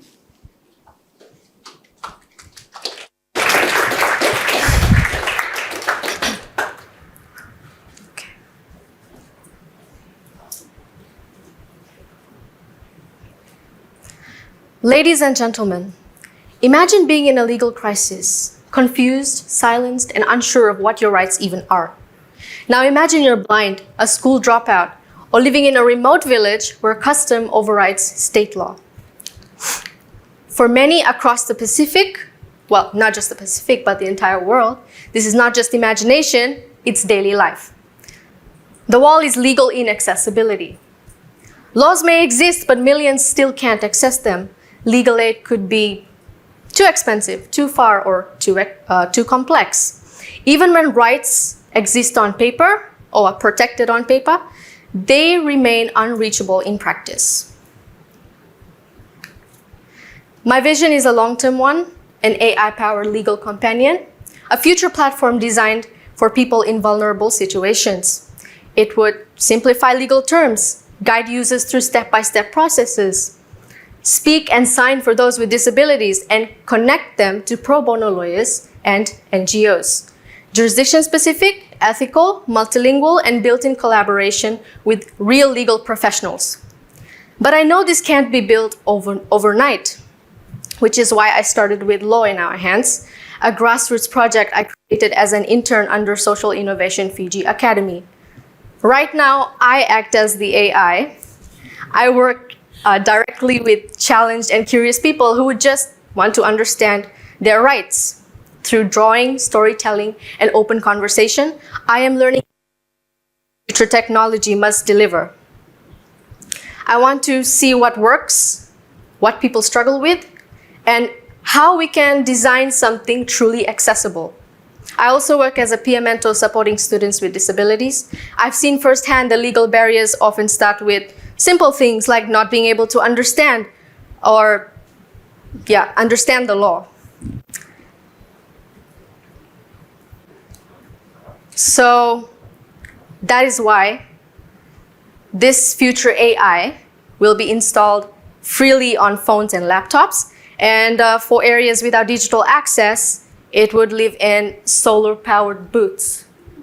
Justice should reach people even when systems don't. Yes, expert AI development will take time, funding, and partnerships, but this is a long-term vision, and I'm building the foundation now. Law in Our Hands project is just the beginning.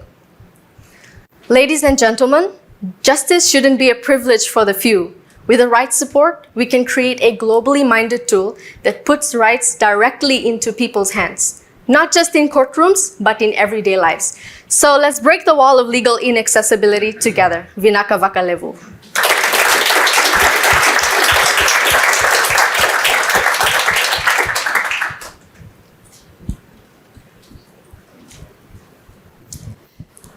Thank you very much. That's so fascinating. Do you think of country-specific AI tools? So would they incorporate the legal systems of their respective countries they're meant to be used? So, well, thank you for your question. I would like to start this project in Fiji because I've seen the barriers firsthand. And I'm not sure of any technology or AI that's which is something I'm talking about. We do have talking softwares at the Disability Resource Center at the University of the South Pacific, but that just helps the blind students in accessing materials. But what I'm talking about is only on legal accessibility. And so I want to begin in Fiji because this project, well, it's actually a Japanese-run firm I'm working for. And so I gave them a questionnaire, well, a survey. And this is just to ask them if they understand their rights. There have been questions like, does ultra vires apply to church leaders? And I just tell them in general, well, ultra vires is more government related, but that doesn't mean the church leader must discriminate someone from an LGBT community. So Fiji has a lot of issues, but we just need a proper way to understand how it can be solved. Then only I can build this, well, not just me, I have to work with someone to build this AI. Yeah, thank you. Just a very quick question. It might not be a quick answer, unfortunately, but you mentioned that custom often overrides common law, and I wonder, what are your thoughts on breaking that particular I was wall? hoping you'd ask that. So we do know that cultural relativism overrides human rights standards, and this AI is not there to tell those in villages that custom is wrong. It's just there to tell people that your rights exist. Like for Fiji, for example, you live in a democratic country and these national laws and human rights applies to everyone in the country, even if cultural relativism exists. And so the reason I'm talking about it is because as a law student, I have read case laws where chiefs do not want to handle such cases or maybe take it to court because they feel like it's, traditional and people are like, oh, so what about the fact that Let's talk about reconciliation methods. Someone gets away with rape through apologies, giving of gifts. What about that? So this AI is not there to punish people or say that your customs are wrong. It's just there to tell people human rights exists because you live in a democratic country. So it's like that. Yeah. Thank you. Thank you, Catherine.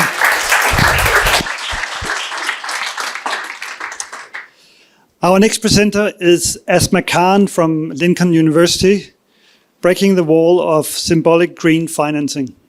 Welcome. Good afternoon, everyone. Imagine we are investing trillions of dollars in the green bonds, and this funding is used for the projects that are contributing for the unhealthy environment. So there is me working for breaking the wall of symbolic green financing. So we are all talking about the urgency of climate change. And with this urgency of climate change action, we need trillions of dollars. And for these green transitions, there is a funding gap in the world. So to cater this funding gap, we have created a green financial ecosystem.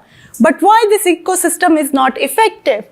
So the reason is that a lot of firms are entering into this green space, not because they are motivated to have a sustainable initiatives, but they look for the cheap capital and the government incentives. As a result, we can see that there is a lot of surface level green reporting and the disclosures, but these are all on papers. Inside the organization, there is still the misallocation of the green capital, there is empire building, and there is unchecked carbon emissions. So here is why this green financial system is not working. So I have the solution for this one. Currently, the government is putting a lot of pressure on the firms through the environmental regulation. So these external regulations can put the pressure on the firms, but they cannot transform the firms internally. So in order to transform the firm internally, we need to develop a comprehensive internal system that is green governance structure. Through this green governance structure, we will be able to produce a real ESG progress.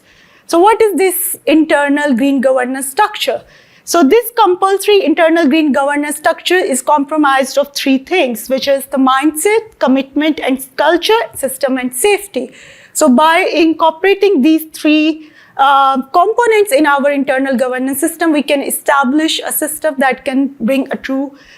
So the mindset is about developing the environmental policies, whereas the commitment means and culture means fostering a culture and developing a belief in the people that they will be willing to take this action. As the governance comes with the operation, so we need to develop a thorough system through the pollution monitoring system, crisis response plan. So there is a need for developing an internal system, not just the voluntary ESG reporting, because the effect starts from the internally. So just the government external pressure is not enough to promote the green financial, to promote the green incentives. So here we break the wall of the green symbolic financing, and there should be a need for core internal changes. Thank you.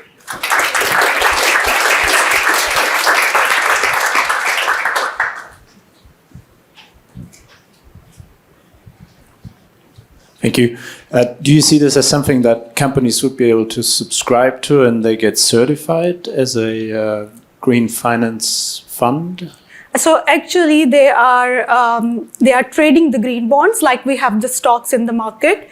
So they come into the market and they say that we need the funding for the green projects, because a lot of governments, they are providing subsidies to these firms, because if they are going into the green projects, they can get the funds at a lower cost, which means that they are getting the interest less and they have to pay less as a cost of using the fund.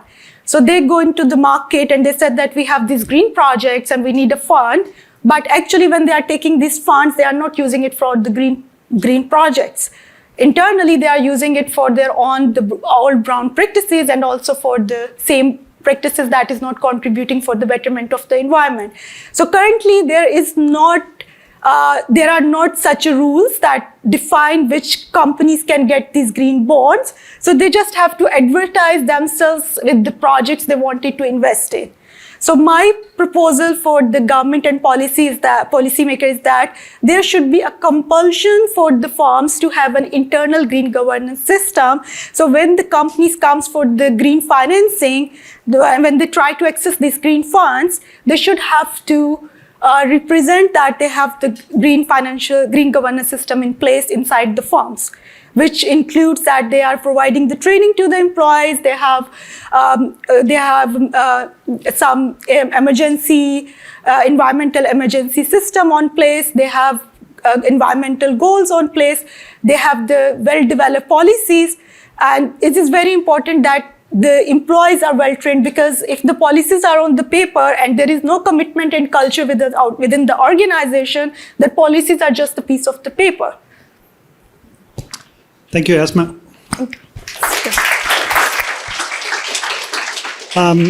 We're just going to swap score sheets. Is Nick? We're not doing that? It's all done? Perfect. Our next presenter is Sarah Rashid from Victoria University of Wellington, breaking the wall of hydrogen storage. Welcome, Sarah.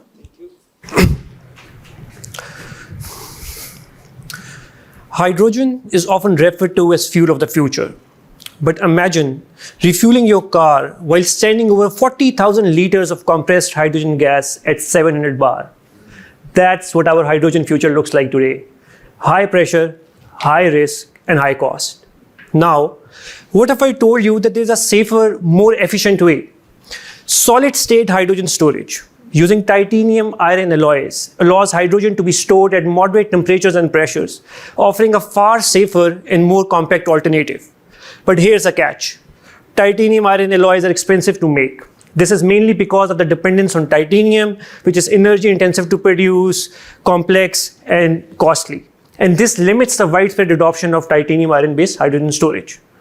To overcome this challenge, we have developed a method to directly produce titanium iron alloy from naturally occurring New Zealand ilmenite sand. When I say ilmenite, most people see ordinary sand, but hidden in those grains is a way to store clean energy. It is a mineral rich in both titanium and iron.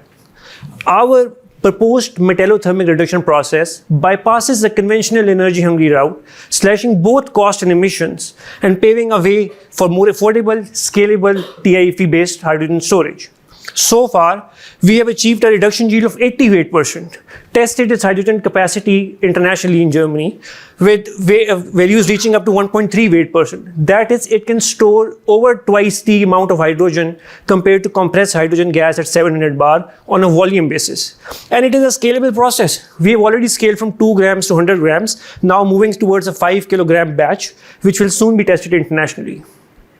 The hydrogen storage market is projected to reach $17 billion, but only if you overcome the cost, scalability, and safety barrier. If hydrogen is the fuel of the future, then storage is the key to unlocking it. By turning abundant mineral sand into clean energy solutions, we are breaking the wall so a cleaner energy future can break through. Thank you.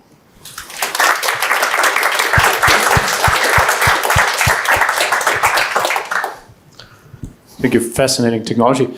How much sand would you have to mine to get to the volumes that you could run a whole economy on the hydrogen storage that you're proposing? So right now, compressed gas is leading the market. And just to give you an idea of a cost, every ton of ilmenite costs $1. So mining is quite cheap, and we have abundant resources. And so to convert 1 ton of this solution, we need 1 ton of ilmenite. So that's not big to ask. 1 ton could store 250 kilograms, which could generate around 150 megawatts of power. Yeah, hope that answers the question. I have a technical and possibly stupid question, but if you can store more hydrogen per volume in this alloy, is there some sort of chemical bond happening? Is it if you can stash so much of it, and if so, what's the energy required to then release it again for use? So that is what makes this alloy very popular.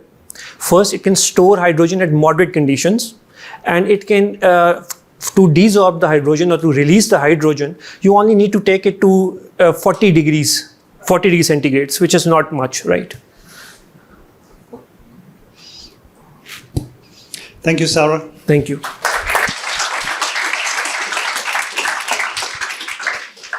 Next up, we have Mindula Irugal-Bandara from Auckland Bioengineering Institute at the University of Auckland, and she is breaking the wall of gut contractions.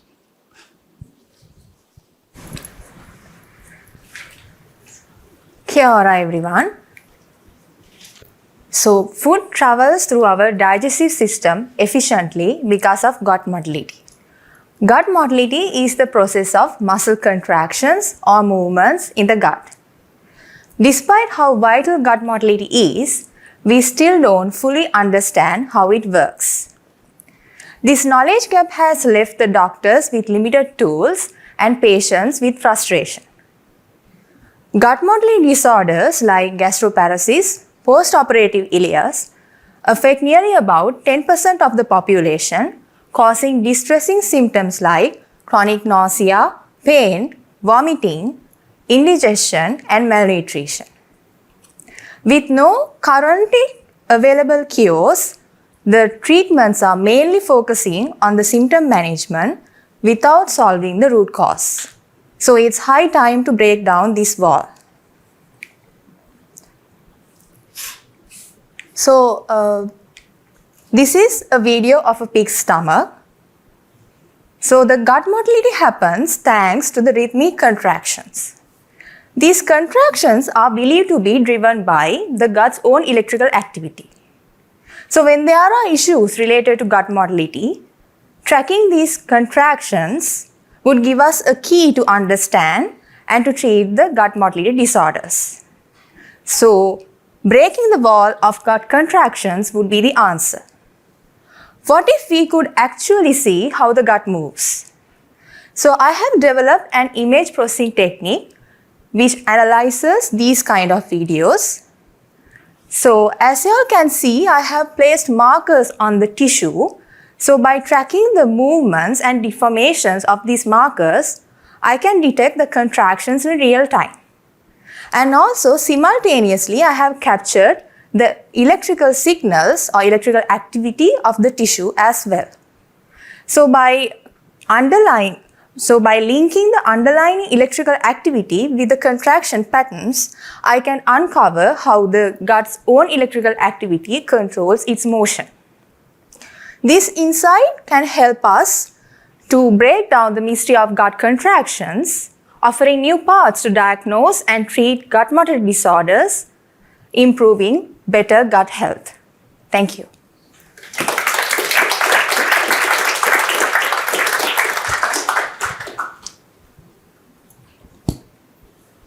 How can this model that you've presented, how can that diagnose motility disorders and lead on to other diagnostics like IBS, irritable bowel syndrome, etc.?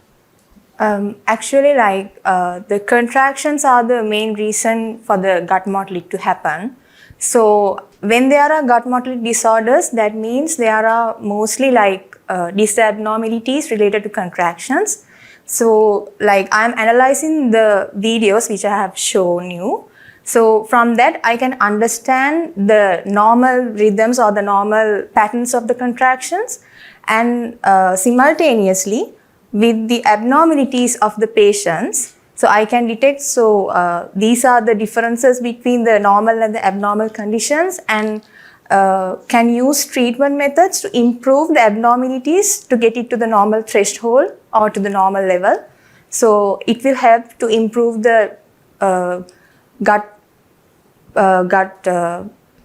development and reduce the motility disorder.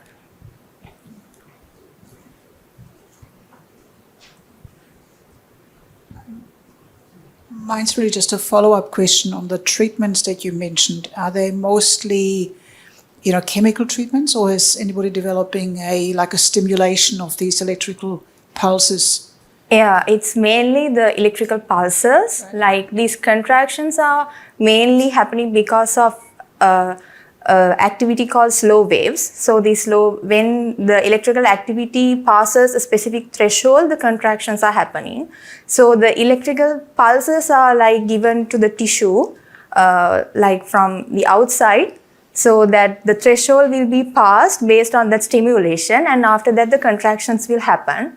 Normally for the patients, those who have gut motility disorders, the slow wave activity is very low. So because of that, the contractions are not happening to the required level. So that's the reason for the motility disabilities. So the electrical pulse can stimulate the tissue to get the threshold to the specific requirement or the specific level, and that it will cause the contractions. Thank you, Mintula. Thank you.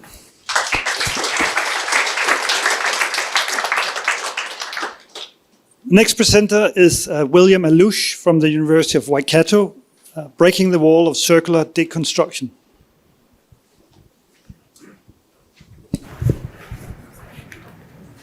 When we consider how we build houses in New Zealand today, well, unfortunately, the materials we use the most are the ones we waste the most. So the structural materials such as concrete for the foundation, plasterboard for bracing, and timber for load bearing are what you would find most commonly in landfills today. And that's because we demolish houses at the end of their life, and we do that because we do not design them for anything else. So what we're essentially saying with our current design approach is that the image at the top equals the image at the bottom. But that doesn't have to be the case. At the University of Waikato, we research how recyclable waste or virgin plastics reinforced with natural or glass fibers can be used for the structural frame of a house.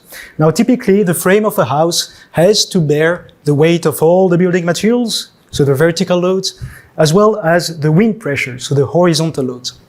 Now, when we calculate these loads based on the building standards and knowing the material properties, we can input that information into a software that we use as a shaping tool. Now, that software will consider the top and bottom parts of the wall as blank pages, and it will apply an algorithm to compute or to draw the optimal distribution and quantity of material needed for that specific building case. When it comes to actually building the thing, we rely on a system of bolted plates that allow us to assemble and disassemble the top and bottom parts without damaging them. And when it comes to getting the manufacturing flexibility we need to achieve the optimized designs we came up with, we research how we can 3D print these materials into the shapes we want. So what do we get at the end? Well, at the end, we have material efficient wall elements, top and bottom, that we can repeat throughout the building's footprint to create its structural frame. Whenever we have a window or a door, we can use exactly the same methodology, but this time to drive the loads away from these openings. And thanks to the bolted connections, we can disassemble a part of the wall for repair, we can swap elements for stronger ones if we need to add a floor to the building, or at the end of life, we can deconstruct it piece by piece so that we can recycle and reuse all the elements without sending anything to landfill. So yeah, I know that we're all about breaking walls here, but maybe in this instance we want to deconstruct it. Thank you.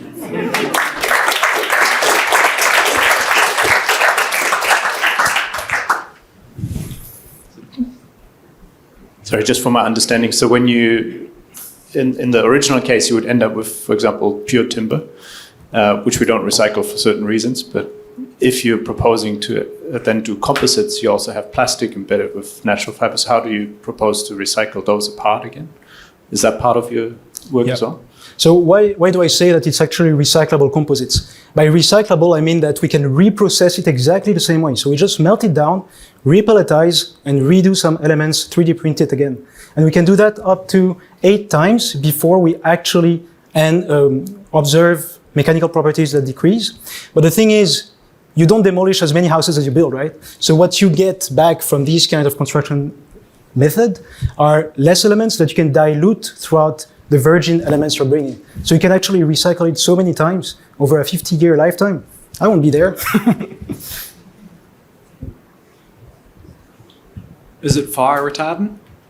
That's a good question. So we do see companies starting to use these materials, but we have to be aware that these materials melt. So what they do is, for example, for schools in Southeast Asia, I think, or in the US, they put insulation to make sure that the temperature doesn't reach those elements, but also a fire-resistant board. So it does not exclude us from using conventional fire-resistant boards that are necessary in this case, yeah, for sure. Thank you, William.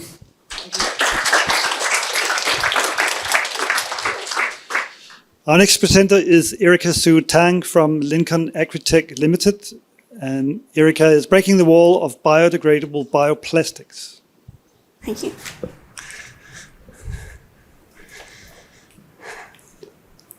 An estimated 430 million tons of plastics are made annually. This number has grown exponentially since their creation in the 1950s. Around half of the plastics manufactured every year are single-use plastics, and at least 57 million tons are not disposed of properly and end up in the environment. Most plastics aren't biodegradable, so they break down into microplastics. It is estimated that you ingest a credit card-sized amount of microplastics weekly. Microplastics have been found in your food, water, and throughout your body, including in your placenta and breast milk. You are feeding this to your children. People who live near plastic dumping sites have shown increased risks of childhood leukemia, cardiovascular disease, and lung cancer. We have developed a cellulose-sourced bioplastic that is biodegradable in a home composting system, unlike the majority of bioplastics produced today. We created a powder of derivatized cellulose, mixed it with water, and heat pressed it at 120 degrees. The cellulose lost the derivatized group when heat pressed, giving us a clear, homogeneous, strong, pure cellulose plastic film. We used a composting standard to test our plastic in soil. The cellulose positive degraded 80% by weight, the acrylic degraded 0%, and our bioplastic degraded 15% over 44 days. The rate of biodegradability of our plastic is similar to a tree in nature, making it great for long-term uses. Because this bioplastic is made of pure cellulose, it biodegrades without producing microplastics, instead breaking down into natural sugars just like wood, making it a safe and sustainable alternative to conventional plastics. Our derivatization process is environmentally benign, and all chemicals used are recoverable and reusable, making this a closed-loop process. Our chemicals are also drain safe once neutralized. I am breaking the wall of biodegradable bioplastics, naturally sourced and naturally returned. Thank you.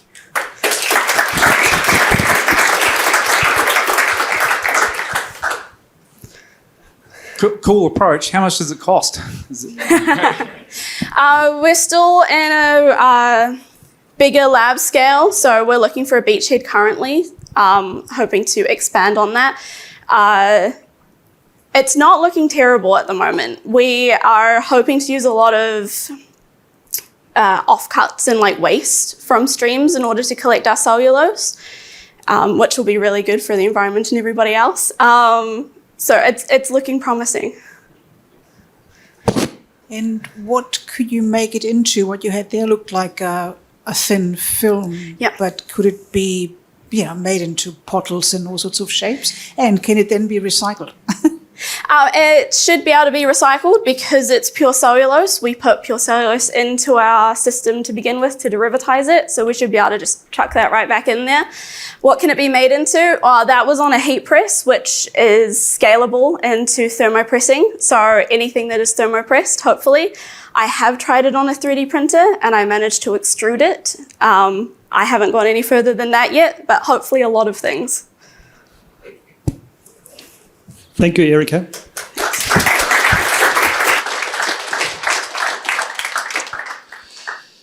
Our next and final speaker this year is Patrick Musako from the University of Otago, who is breaking the wall of career centrality.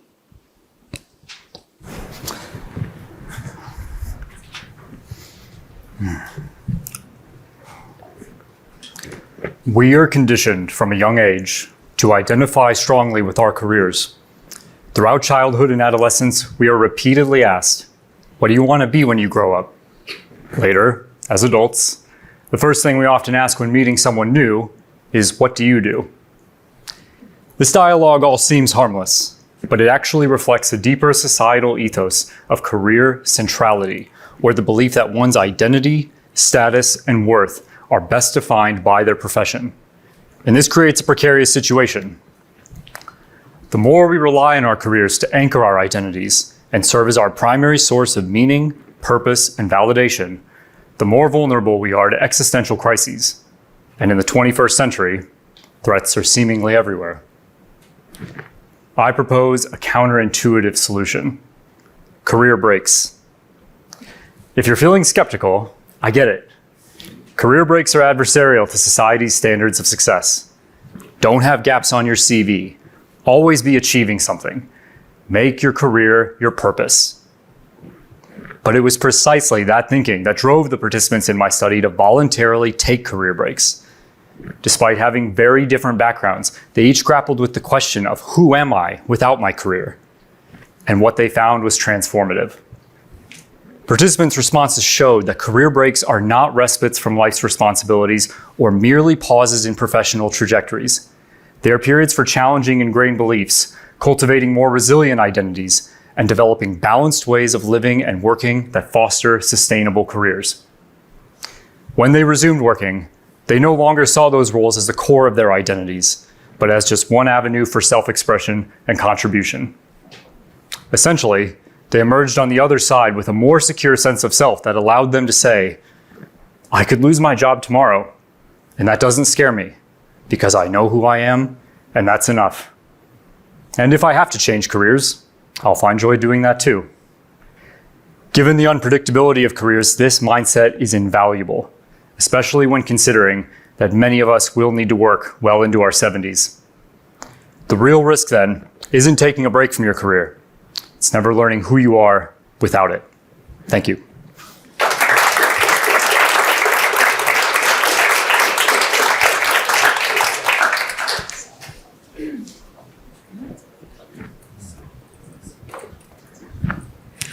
Thank you for that.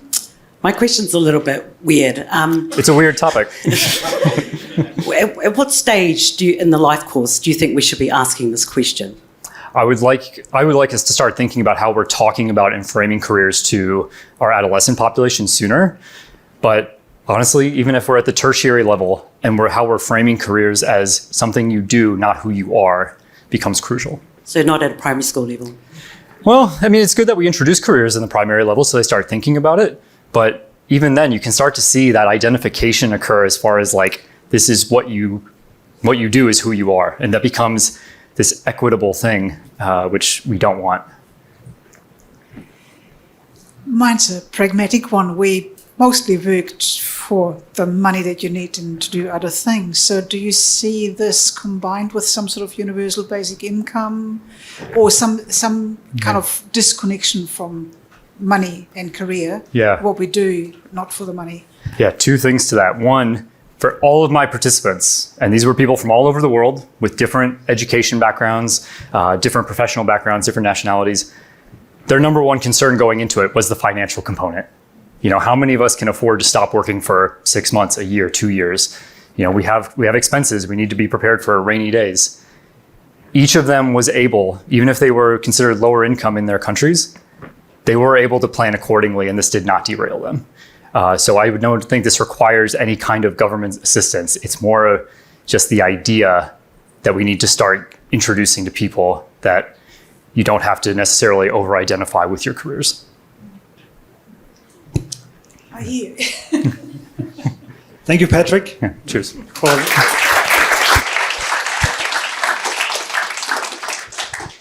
So here ends our list of Breaking the Wall talks. If you could just help me to thank the presenters once again.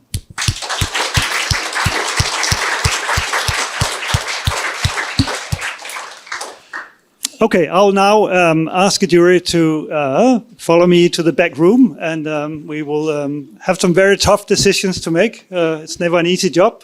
We'll have a couple of more presentations for you here, so please stay seated. And then we'll have a short break before the jury comes back and announces who the winner is. Thank you.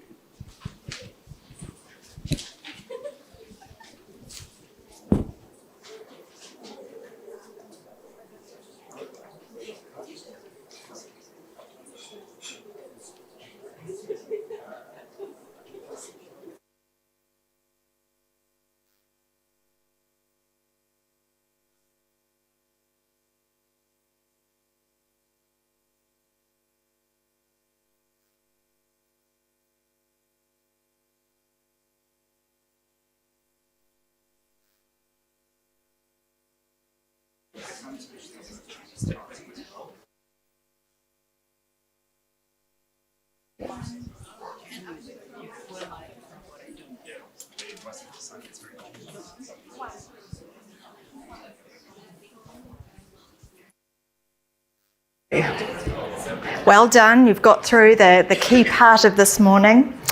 Ko tara satinand tōku ingoa. Ko tamaki makauro te whenua tipu, ko moana nui a kiwa tōku moana. No Ngāti Whiti Inia rawa ko wiwi kotirani o kutipuna. Ko au te tūhonu hapori whānui mo te aparangi. So I'm Tara Satinand, and I'm lucky enough to be Director of Engagement here at the Society. I'm here to get you through the next hour. You're probably just feeling a massive relief after having finished your presentation, and you're probably all wishing that you knew what was going on in that room over there. They've got some very difficult decisions to make, and I wish I could be a fly on that wall, or that the wall could fall so we could all have a peek into some of those discussions. But for now, I want you to recognise that even just being here means that you're an absolute star. There's so much knowledge and skill and time here in this room, and you've all achieved a huge amount in getting here. So well done. Whatever the result is, you've achieved something really huge. And so for the next little while, we've got some people who can help to take your mind off the anxiety and tell you a little bit about things that are going on beyond those walls. So the first one of these is going to invite you to think about today as not just a competition, but also as a networking opportunity. Look around you, these are your people. You can learn a lot from other early career researchers. So first of all, I'm going to introduce Associate Professor Christy Cameron. Now, Christy is based at Unitec. She specialises in animal behaviour and behavioural economics, using her expertise in psychology to look at companion animals and their welfare and to inform pest control strategies. She's also chair of Unitec's Early Career Forum, and also co-chair of the Early Career Forum for the Society. So today, I think she's going to tell you a little bit about that and opportunities to get involved. Over to you, Christy. I had a supervisor for my PhD, and he told me to always write a speech, so I've written a speech. I think it's because I was a Red Bull and talked too fast. Anyway. Today, I find myself in the inspiring halls of the Royal Society Te Aparangi, a place that hums with prestige, learning, and the kind of impact that makes you sit up a little straighter. I had the pleasure of listening to your 3 minutes of pure passion, where you brought science, the humanities, the environment, and people together in a beautiful, brainy bouquet of ideas. Not long ago, I was in your shoes, doing my own 3-minute thesis, with props. My supervisor said, "Don't." But I brought a carrot and a chocolate bar anyway. I waved them around, explaining how we might do 17 star jumps for chocolate, but not the carrot, and how effort can reflect value. I wasn't really studying snacks, I was researching how possums value different foods, but that quirky metaphor won me the prize. Today it's you. students, scholars, and researchers who are lighting the way. We, your fellow early career researchers, are part of a community of like-minded thinkers here to advocate for you and champion the values of the Royal Society: knowledge, voice, and people, as we navigate this ever-evolving science system together.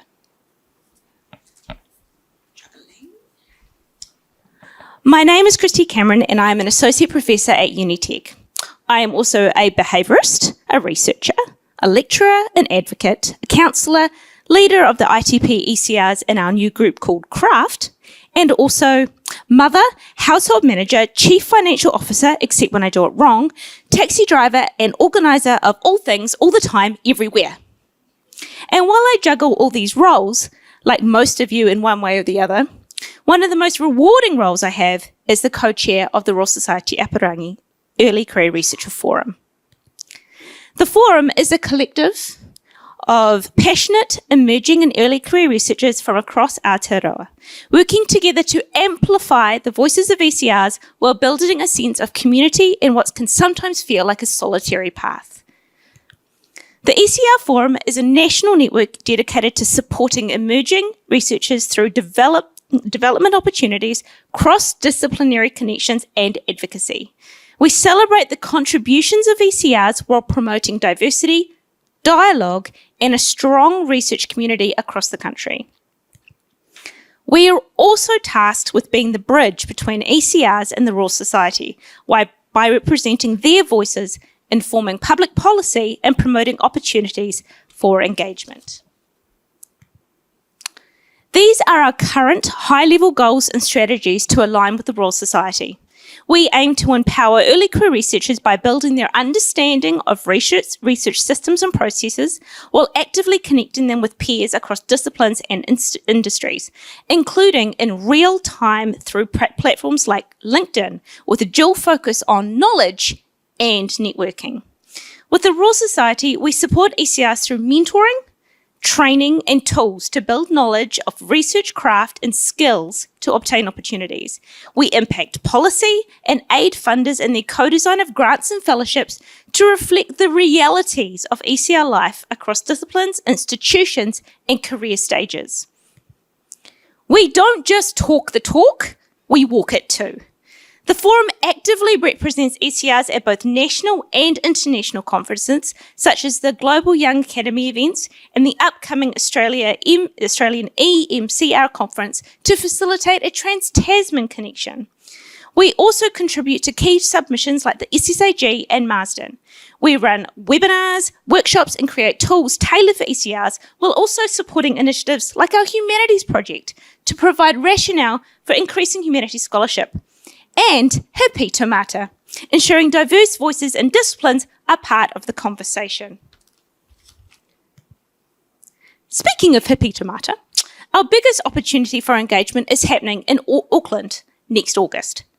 A vibrant event designed by ECRs for ECRs. We have relevant panellists, practical advice on accessing opportunities, and tailored sessions based on what ECRs actually want. And we collect data.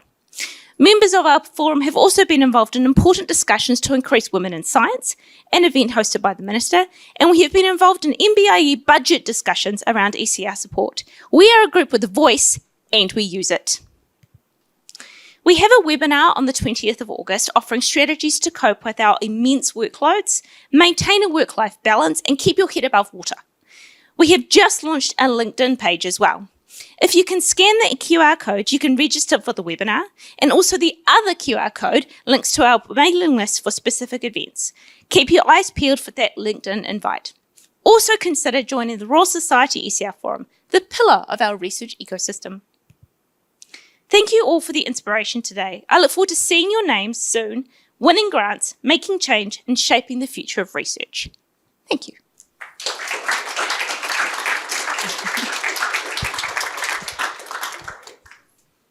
Are there any questions for Christy? Okay, now I think we should have a spot quiz on that diagram with the triangle. Yeah. We can fire some questions. Is that going to be like that one? Is there anything else that you can talk about? Can we go back to that diagram about the activities? How to put me on the spot, man. Yeah, well, I think it's important because the Forum Committee does do a great job, and there are lots of opportunities to get involved. So there's the Hipito Mata conference that you mentioned, and then you've made submissions on all sorts of public discussions and policies. What's been your favourite activity of the Forum Committee? Well, our forum has 3 ropu. So we're project driven, but at the same time we have people that are pointed towards different things. Some people like writing the submissions to SSAG or writing papers. We have a white paper coming out very, very soon in the New Zealand Science Review. And then we have people who are involved in social media because it's no longer, publish or perish, it's presence. So we're working on making sure that people can network in 2 ways. We want people to network so that they can increase their research craft. So their skills on being an ECR, going from emerging to early to mid, that kind of that skill base. We provide webinars and workshops to facilitate that. So our upcoming webinar, and we've had webinars in the past that were about transitioning from academia to private work and back again.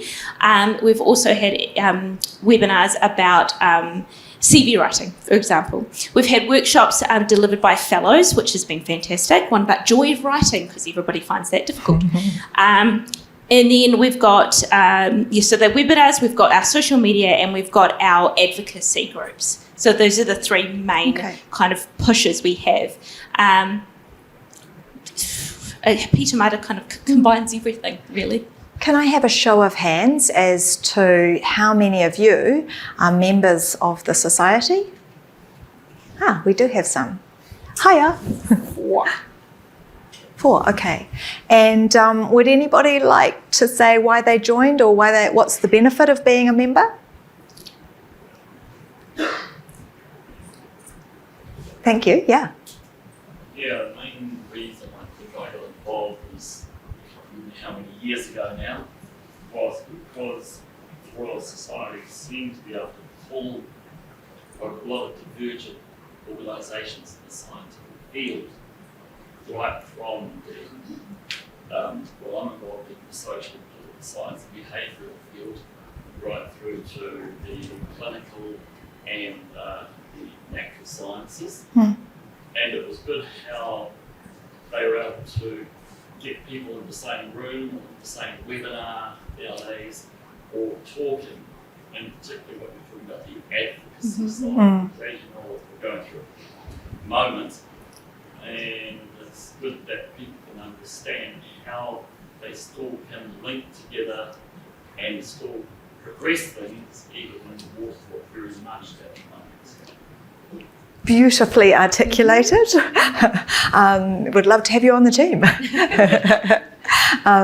But, that's it in a nutshell. There are huge benefits. Do consider joining up as a member. And as you can see, there's a really hard-working team, Christy, Gurgi, and a bunch of other people on the committee working to, generate opportunities for you. So do consider it. And are there any other questions before we go to our next speaker? Yes. So I'm not sure if it's that relevant, but you mentioned that it's no longer published in Parikh. So how are you trying to overcome this narrative? From my living experience, I still see professors getting you on your research profile. So what other parameters can a researcher be gauged on other than the publications? Impact. So your impact to community, your impact to, as the government would profess, commercialisation, outcomes, that kind of thing. That's where we think that PBRF is going to be readdressed in terms of impact and contribution. In terms of us, as an ECR committee, we want to foster your skills to get there. That's part of our role. And part of that is to get like-minded people, as the gentleman over there said, together. So we want to use our social media presence to get people together. So if you've got a grant looking at hydrogen, is there somebody in the other end of the country who can actually look at it in a slightly different way, and how we get you together? That's what we want to foster. I'm just put this back on, so if you could scan the QR code. This one's for the webinar. that wants to join our mailing list. It's a different mailing list to the Royal Society, but we just use it to give you information about the webinars, fellowships that are coming out, that kind of thing. It's very informative. I have to send a blast next week, which has got a survey about vision maturanga. It's got the LinkedIn information, and it's also got reminders about the webinar. So that's what we're aiming for. Yes, sorry. Is there a financial cost to No. buy in, or are there any like time obligations? Not this. No. Okay. No. Right. Cool. This is information only. We are givers. Anyone else? Oh, well, thank you so much, Homai Te Pakipahi for Christy. Thank you. So I think that was a really good question about the impact of research. How do you communicate the value of your research? And part of that is how do you talk about your research in a proactive way, like you're doing here. Our next speaker is going to talk about how you react. So when you have a call from a stressed out journalist trying to get a soundbite for a deadline, it can be a lot more difficult to frame up your research in response to a burning issue that's evolving, and it may be complex. There may be only partial information, and you want to give a very nuanced answer and not overstate things, but that can come across badly. So our next speaker is one of my lovely colleagues, Claire Kaplan. So Claire joined our Science Media Centre, which is an independent service hosted at the Society. So we're lucky enough to hang out with Claire and her colleagues all the time, but they're not, they are independent. We have a bit of a firewall from them. And that's because they have a really important job, which Claire will tell you about, supporting journalists to do their work and making sure they can get to experts. So Claire comes to us from the world of journalism. She worked at a community newsroom in Fiordland for 4 years, and then she won the, Young Journalist of the Year, I believe, Best Junior News Journalist at Aotearoa's Newspaper Association Awards in 2018. And Claire also has studied in Spain the social history of science, I believe, and speaks Spanish and Portuguese. So over to you, Claire.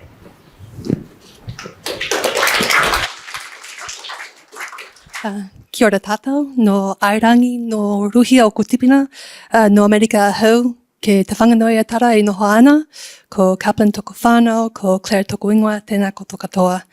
Welcome. Just a hat tip to everyone for all your hard mahi getting here. Just really recognizing how impressive it is to take big, ambitious ideas and condense them into 3 minutes. And as Tara mentioned, that is an incredible skill that will take you far and is very, very applicable to media engagement. So maybe some of you have thought about this, maybe not. Regardless, here are some really helpful tips from our more than 15 years of experience linking researchers like yourselves to newsrooms. And you'll hear a little bit about our mahi and how you might hear about us in the future. So what is the Science Media Centre? As Tara mentioned, we are an independent resource for journalists and researchers here to support high quality coverage of science in the media. And we do that by connecting reporters to researchers on late breaking news, ongoing stories, and we draw on experts from across the science sector, universities, now PROs, independent research organizations. We're fully funded through a grant from MB. We retain our editorial independence.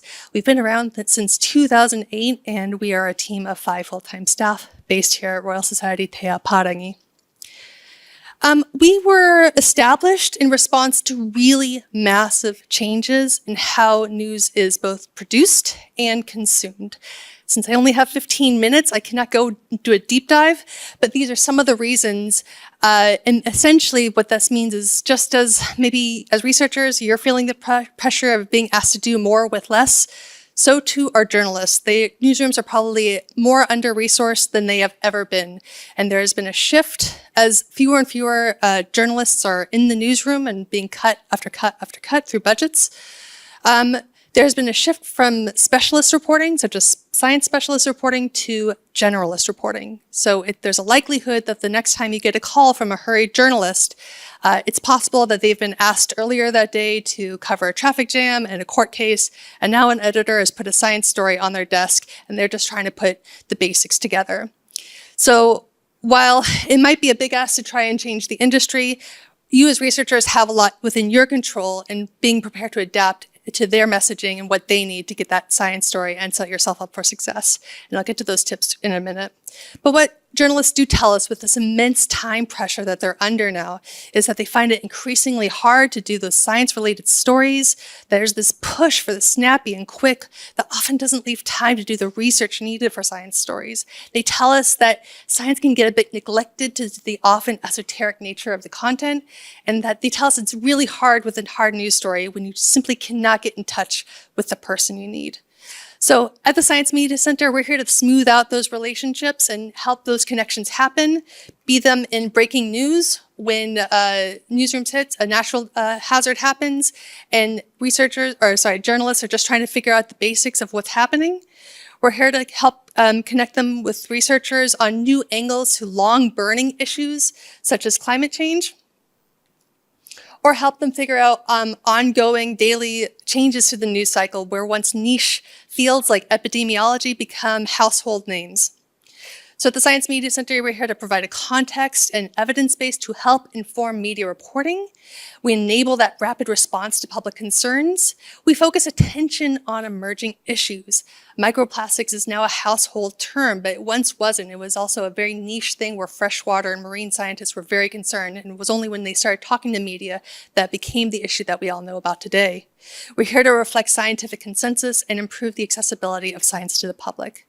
So in our more than 15 years of working with both of these groups, we've learned that researchers like yourselves can have a real impact on how journalists cover a topic when they are accessible, timely, easy to understand, and willing to adapt. So here are some tips for busy experts like yourselves. If there's one tip I'd like to ask you to take away is to plan ahead. It is very easy, and we regularly hear researchers feel like they're always on the back foot when they get that call from the hurried journalist. So by planning ahead, this can mean a couple of things. It can mean if you know that your topic maybe comes up in the news once or twice a year, and it seems to always have the same feel, you can have your bullet points ready on a little notepad, on a A4 sheet of paper right there, the things not only that you think journalists are going to get in touch with you about, but the points that you want to get across to the journalists to speak to the public. This is your opportunity to get your evidence, your key messages out. Not maybe a list of 10 points, but 1 or 2. So this is your opportunity to have your voice, your evidence-based perspective reach a lot of people in a short amount of time. This is a brief diagram of how a news story works. And the time can be anywhere from a couple of hours to a couple of years if we're talking about the COVID-19 pandemic. But effectively, say we're talking about a natural hazard, the breaking news comes in, information is coming in from government sources, wire services, and quickly newsrooms are going to start dedicating precious resources to figuring out those basic questions of who, what, when, where, and why. And this is when journalists are going to start picking up the phone and calling researchers who can fill in those evidence-based gaps. At some point, that coverage is going to get saturated and slowly evolve into just more niche and opinion-driven discussion.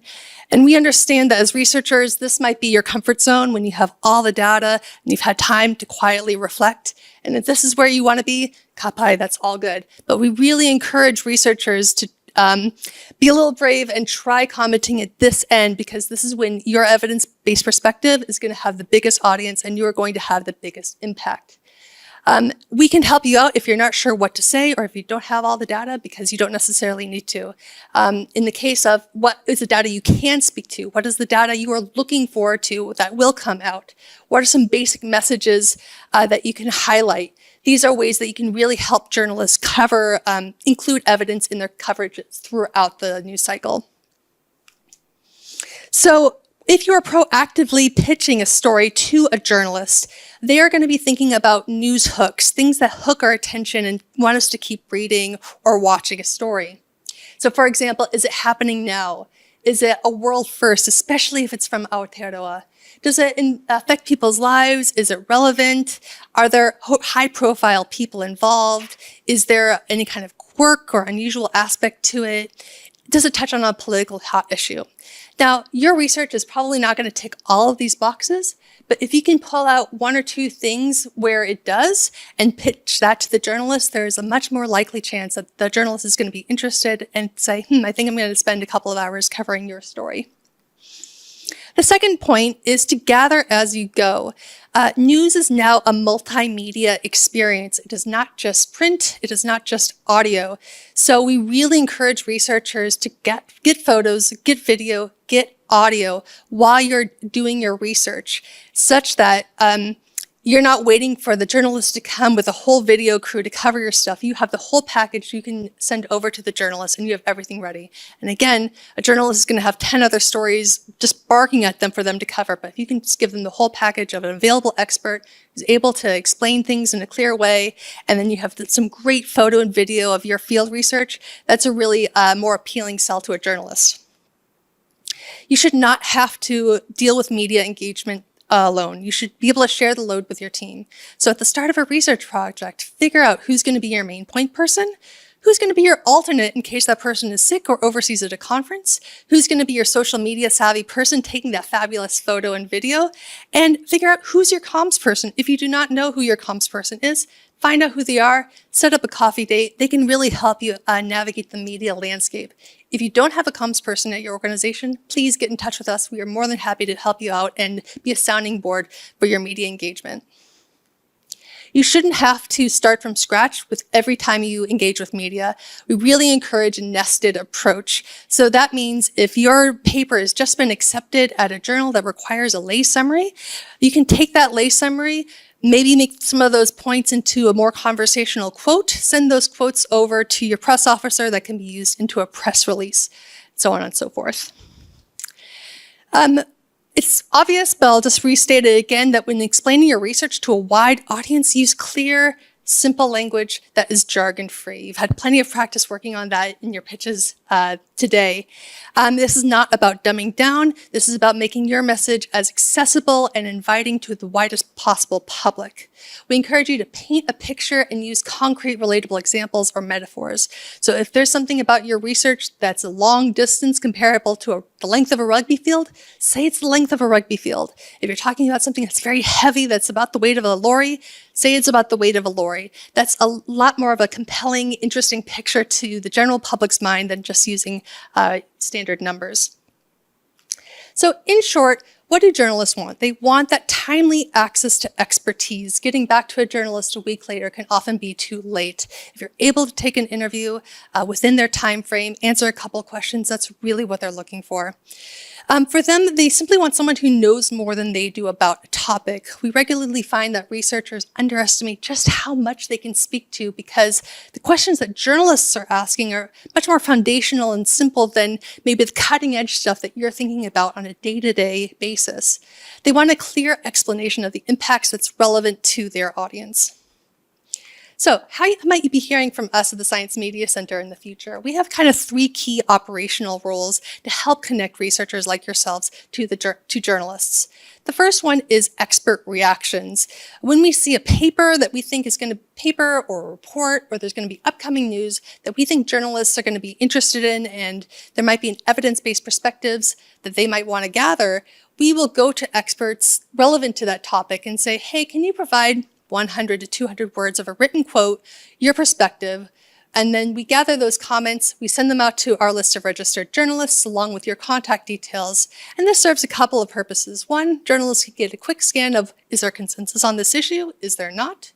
They can pull out a quick quote and say, oh, this expert just summed up this idea really, really well. I can just pop that into my story. Or this expert said, introduce a totally different idea that I hadn't thought about. I'm going to pursue this new angle and give them a ring.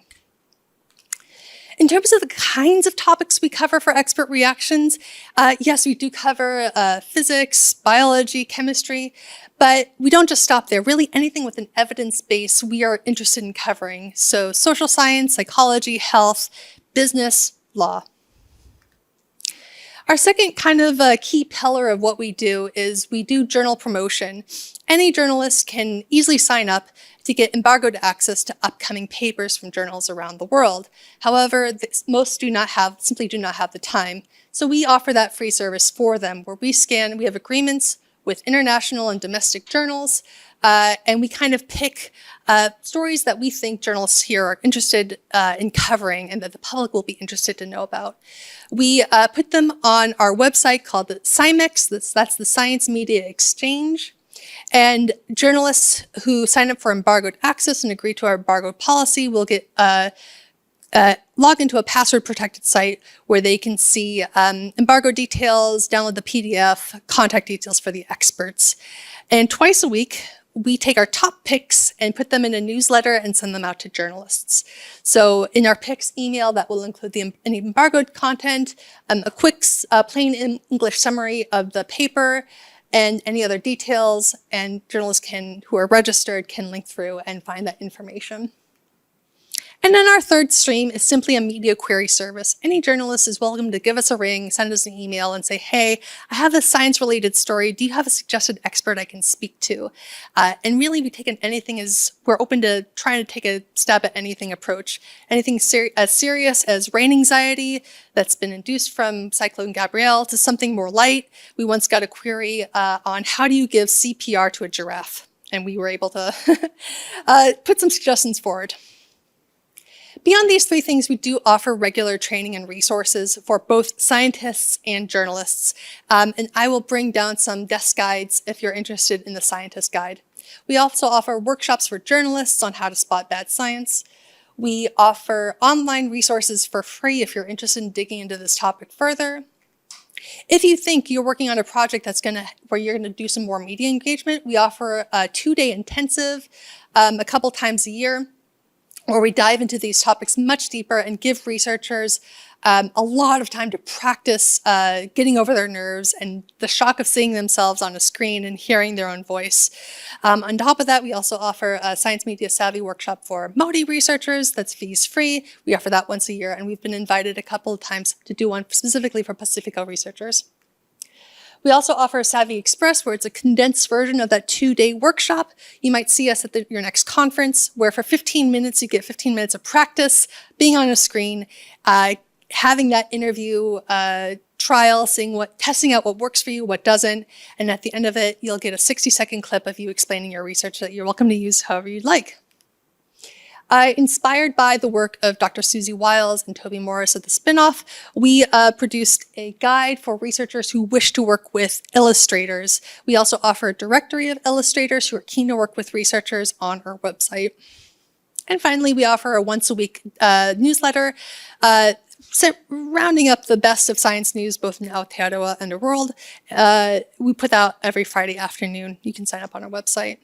So this is the team. Our director is Deja Herbialak. I'm Claire Kaplan, and I'm joined by my colleagues Daniel Walker and Dr. Tenika Ilanko. Thank you so much.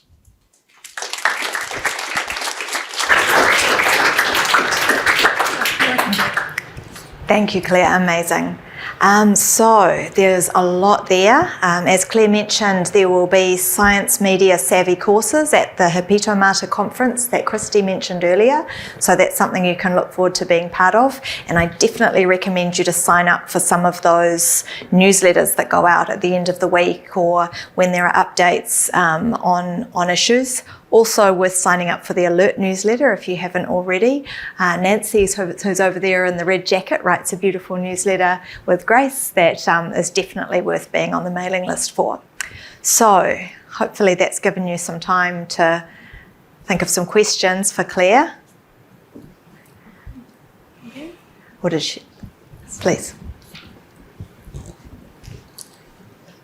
So, SciMex is a great resource because you're talking about evidence-based and facts, but more I read with New Zealand Herald or Stuff, I read opinions with no references to resources from where they fetched this information. So it sounds more like opinions rather than facts or evidence-based information. So how do you ask that first question before you divulge more information about what is the intention or purpose of the journalist to get in touch with you? We have registration policy where mainstream outlets are signed up to professional boards for ethics boards. So the main two ones are the Broadcasting Standards Association and the Press Council. So any journalist that's signed up with an organization that adheres to those professional ethical standards can get access to Cymex. So that's that. With opinion, there is a different line between both opinions. So those are hired writers often, and then journalists. Those are usually a clear line. Does that answer your question? So the Cymex access is any journalist who is signed up working with an organization that has professional accreditation standards. Now, do we have another question? Thank you, James.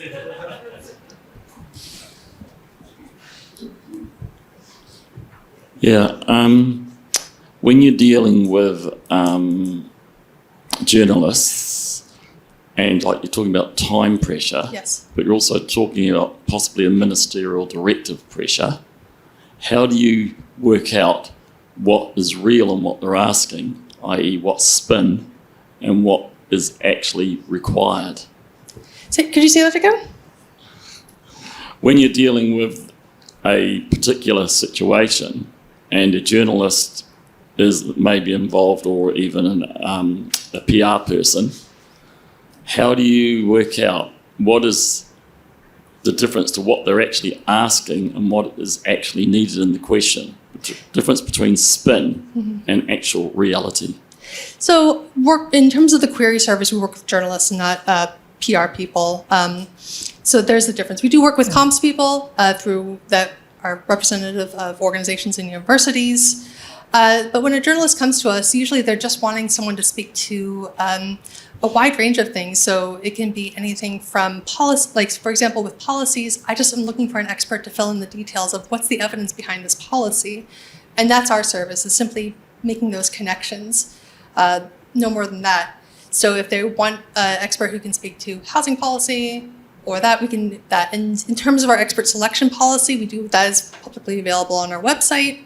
The way we choose experts is through their publication record, their record of standing, and if they're just simply good with media, can they help explain their complex topics to a wide audience, and their availability, are they interested? Using an evidence base, Yes. which you stated the whole way through. Yes. Yeah.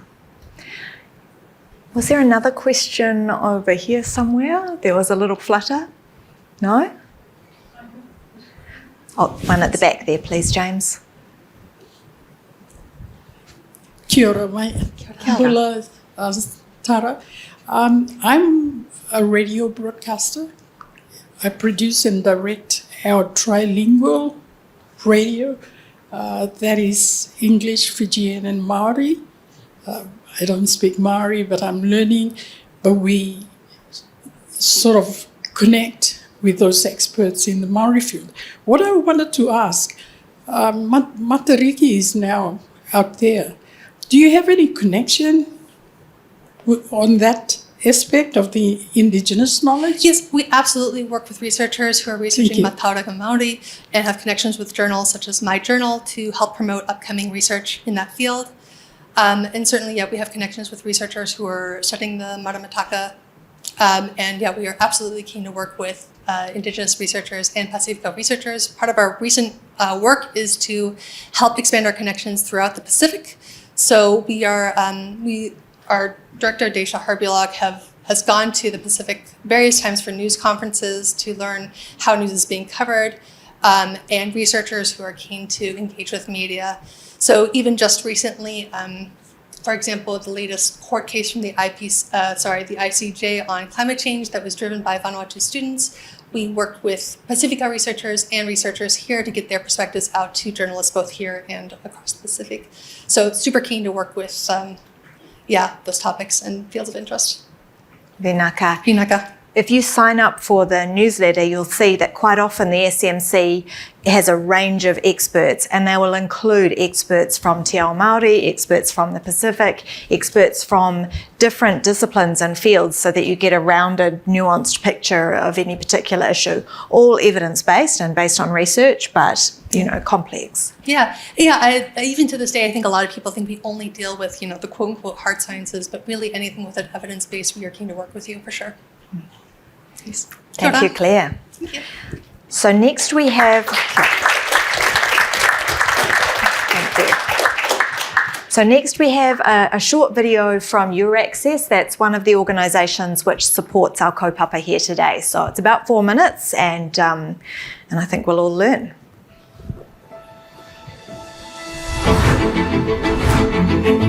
In the heart of a truly open European research area, the fundamental principle of the free movement of people and ideas propels scientific progress. Euraccess is built on this principle. Launched 2 decades ago, Euraccess has grown into an all-in-one networking platform, empowering researchers to explore new horizons, move to other countries, and advance their careers, with opportunities to work in top labs, universities, and innovative companies. The aim is for researchers to reach their full potential and become the best in their field. This journey began in 2001 when the Council endorsed a portal to support the creation of an open and attractive labour market for researchers. In 2004, the European Commission launched the European Researchers Mobility Portal, later rebranded as Euraccess Jobs, offering tailored information on jobs and funding. In 2008, the ERA More network became Euraccess Services. European Charter and Code turned into Euraccess Rights, and ERA Link became Euraccess Links, then called Euraccess Worldwide in 2013. The success of the rebranding accelerated the expansion of Euraccess, both in size and scope. The network now spans 43 European and neighbouring countries, along with 9 worldwide representations, reaching as far as Australia and New Zealand.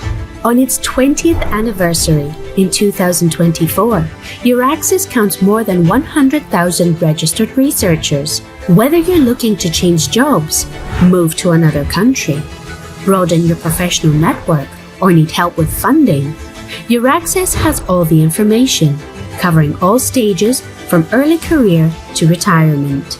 With over 10,000 job offers available daily, its recruitment portal serves as a valuable tool for connecting organizations and research professionals.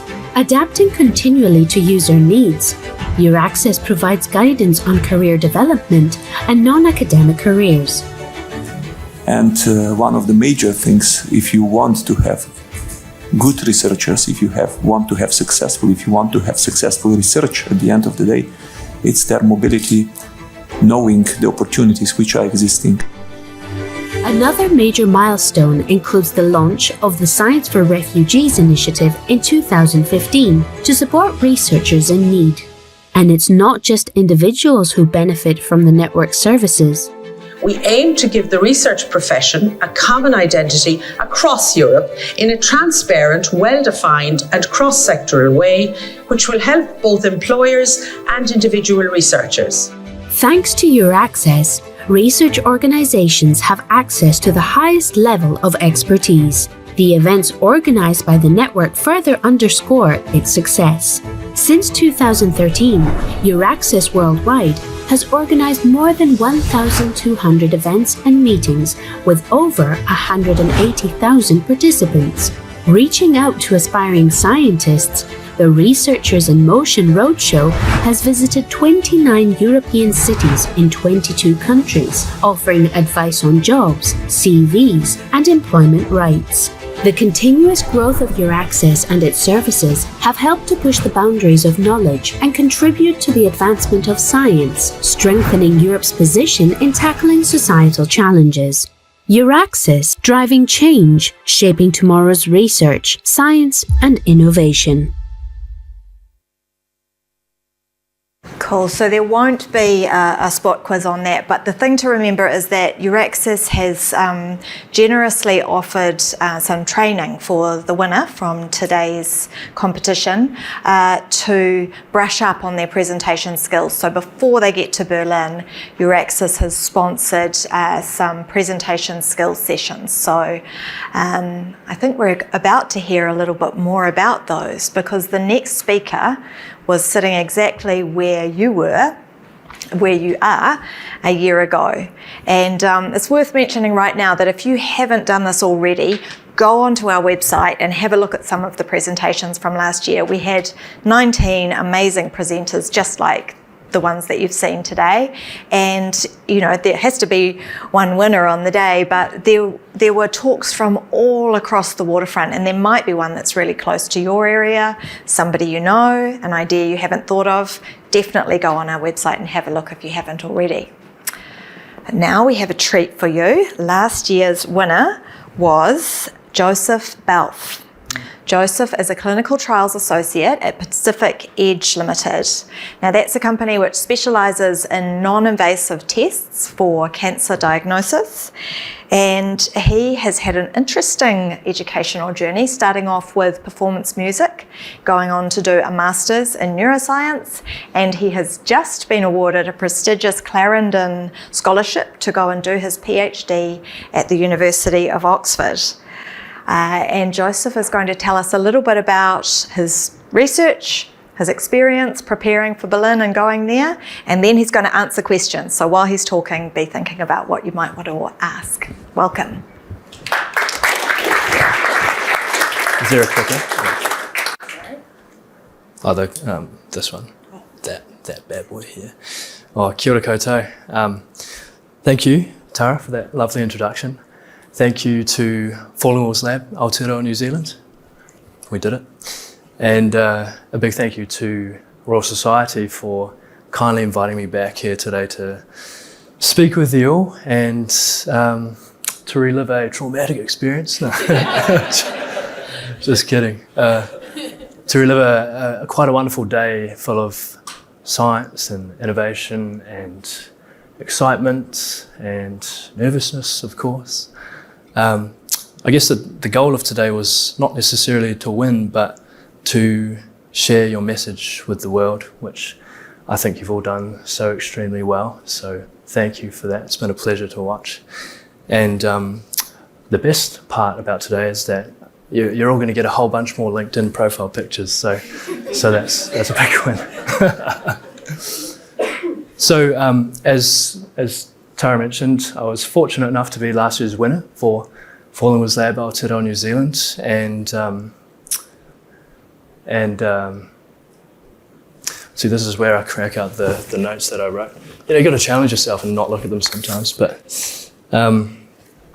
so I was just curious about who has actually seen the pitch from last year. Yeah. Oh God, that's that's awful. That's an awful lot of people. I feel very scrutinised. How about the Berlin version? Has anyone seen that one? Oh yeah, a few actually. A lot less though.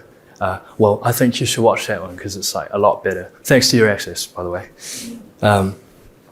So I was chatting with Tara a couple of days ago about what I could share with you today, perhaps what I could talk about, and I will share some words, but she had this grand idea that perhaps I could give my pitch again. Goodness me. And I thought, well, you know, I haven't touched that thing since I was in Germany, but I thought it'd be a good challenge, and here I was thinking I'd be able to sit back, relax, watch you all suffer, and I could enjoy myself, but no, I'll give it. But since not many of you have seen the Berlin version, then I'll give that one, and then we can sort of talk about what might have changed between the two, and that may be useful information for whoever's lucky enough today to get selected to go over. So, all right, shall we do this? Okay. Yeah. Yeah, who's got a timer? Has anyone got a timer? Should we do it? Oh, should we do the actual timer? Oh, God. So good. Yeah. All right. Yeah. If you've got it handy, let's do it. Yeah. Yeah. Oh, you've got it ready to go. Oh, it's already started. All right. Well, on this day, the lives of more than 1,000 people will be cut short because of an asthma attack, sadly. And the very sad thing is most of these deaths are actually preventable due to a simple delay in obtaining inhaled medications during the final attack. You see, when your airways begin to constrict, it's a process known as bronchoconstriction, and it's only a matter of minutes before the inhaled medications can no longer reach the target areas. The target areas being the deepest, smaller airways within the lungs. In this context, timing is absolutely crucial in the management of severe asthma attacks, as it literally becomes a race to beat the obstruction of the airways. I am personally currently one of a few 100 million people using these inhaled medications to manage their asthma. While these are the gold standard treatment, we still have roughly 7,000 hospitalisations per year, costing over $1 billion to the New Zealand healthcare system alone. These inhaled medications also come with a variety of side effects, but worst of all, overuse of these medications can actually worsen the condition over time due to chronic pharmaceutical exposure, ultimately increasing one's risk of an asthma attack. It is time to break the wall of asthma. And so I introduce the Ventimate. It's our innovative, wearable, bronchodilator device that is non-invasive, rapid-acting, and pharmaceutical-free. Our technology, which is now filed for a PCT patent, works by non-invasively stimulating the nerve pathway that's responsible for opening the small airways. So far, I've shown in 3 randomized placebo-controlled human trials, with a 4th ongoing, that we can prevent exercise-induced bronchoconstriction in healthy humans by non-invasively opening the small airways in real time. We're now conducting a clinical trial in the asthmatic population to clinically validate this technology as we speak. But it doesn't stop there, because we're also developing a device that works as a closed-loop system, meaning that it continuously monitors for the asthma attack and immediately applies its stimulation before it even becomes a life-threatening emergency. Imagine a device that does the work for you. So, by simply reducing the time to intervention in a pharmaceutical-free manner, this technology has the potential to revolutionise the way in which we manage our respiratory conditions. So please, join me on this mission toward reducing the burden of asthma on the healthcare system and ultimately the global mortality of asthma attacks. Kia ora koutou. Yes, yes.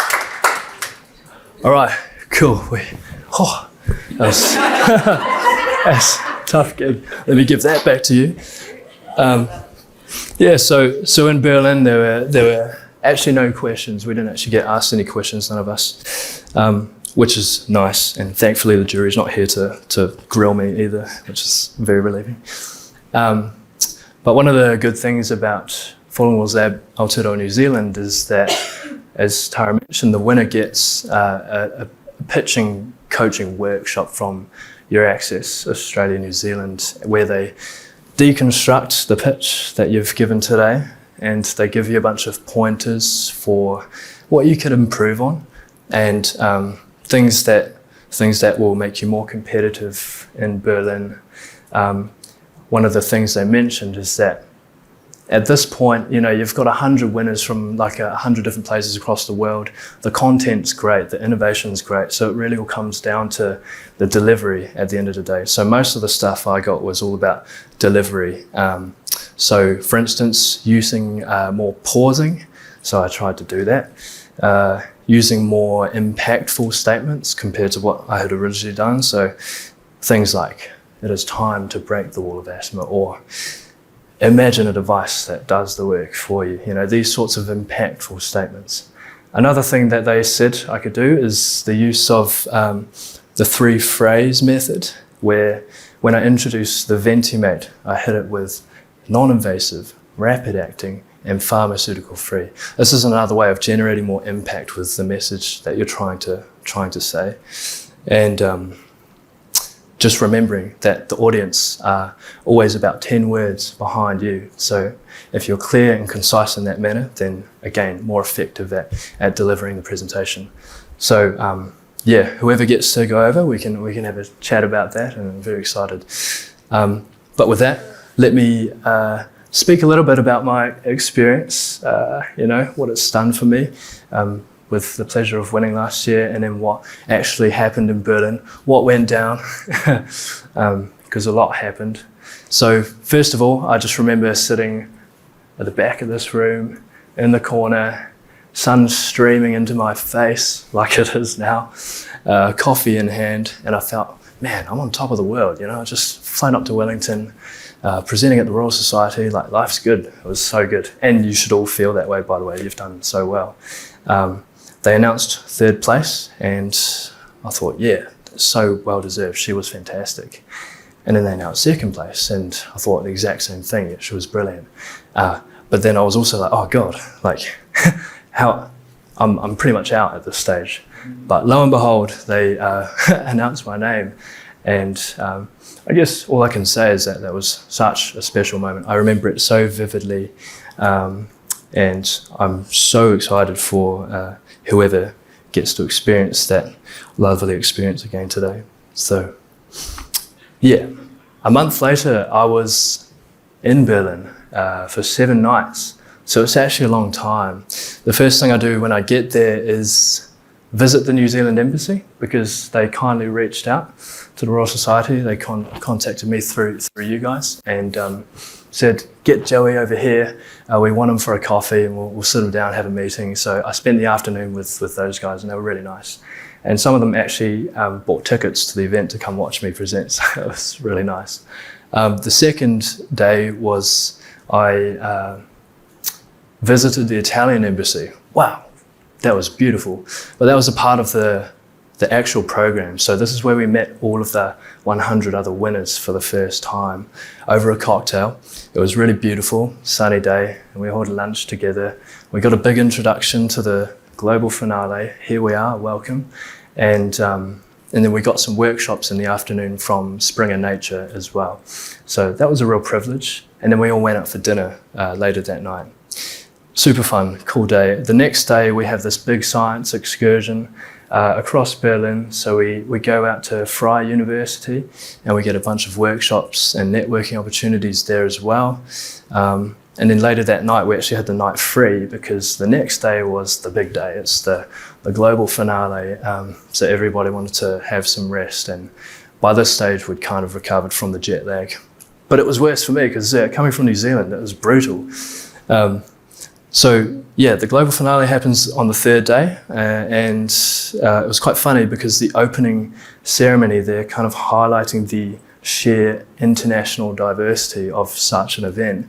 And they gave New Zealand a particular shout out, because it turns out that we are the furthest lab away from Berlin. So they were like, where's New Zealand? Stand up, give us all a wave. And so I was like, okay, yeah, stood up, g'day. And that was actually a cool feeling. It was that was when I realised, yes, I'm here to represent New Zealand, and what a special thing, because we've got such a great country. And so it was a real privilege to stand there and wave like that.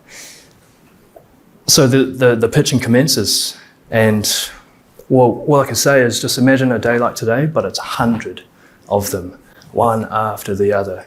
And these are all really high quality, each country's winner. So the innovations, the breakthroughs are just crazy. And so it was intense, it was exciting, it was really inspiring. And let's just say that the after party was chaotic. God, what a good time. And just by the way, throughout this whole thing, we're all becoming such good friends. Like by this time, we were all there to support each other, all 100 of us. So we were all sitting together during the pitches and everything, alongside the massive audience. And then the last 2 days were pretty much just for us to enjoy the Falling Walls Science Summit. It was just this massive, the global final was just a kind of almost a small part of this big summit that was going on. And I think you saw on the video how much stuff was really happening. So we got to spend the last 2 days just kind of attending all of these different events, workshops, talks from Nobel laureates, from politicians, from policymakers, scientists, researchers, patience as well. So really, really inspiring time. That's, from what I can remember, Berlin for me in a nutshell. Of course, it's done so much for me on a personal and professional level, but I'll stop there and see if anyone perhaps has any questions about life, about anything.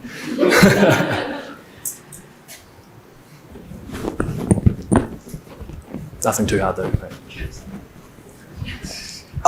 Congratulations on getting your scholarship to Oxford. you. That Thank you so sounds incredible. Thank you. How much did your participation in Falling Walls pay into that scholarship? Like, do you think you would have got that scholarship with your other work if you didn't do this? Or do you think that was an X factor? It's a good question. I've tried to do a bunch of things with my life, and I think everything's contributed, but I've been telling some people today that I do think it's contributed pretty massively to making me stand out. Because I got into the program, but to land the scholarship, which is the Clarendon, which it's awfully competitive, and so I needed some way of standing out. And this event, winning this event, I think really set me aside. Being able to compete on the global stage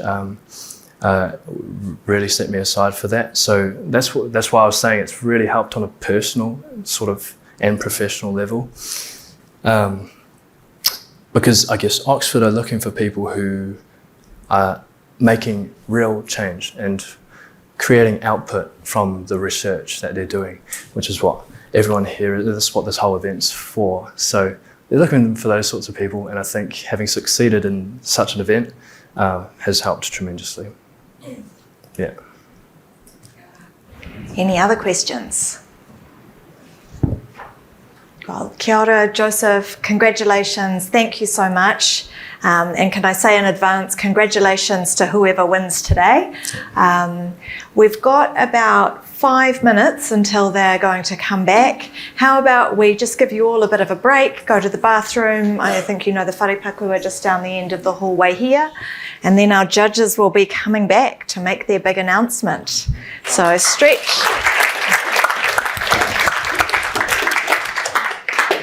So our jury has now made the very difficult choices to who will be today's winner.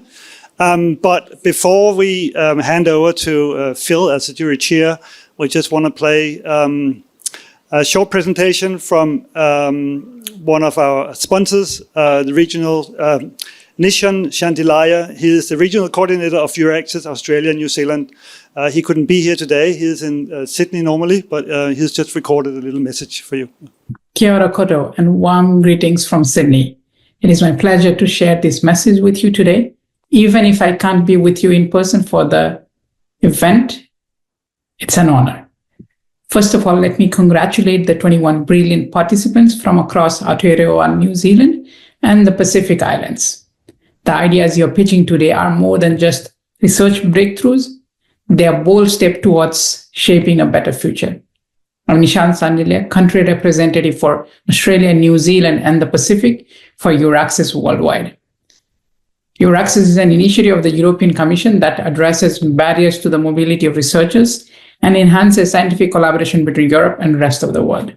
We provide free information about European research, career opportunities, international collaboration, and networking possibilities. At Euraccess, we are very proud to support this platform that celebrates scientific excellence, global dialogue, and innovation. And as a gesture of your appreciation for all the hard work and potential, I'm delighted to announce that Euraccess will offer a special prize to the winner of today's event.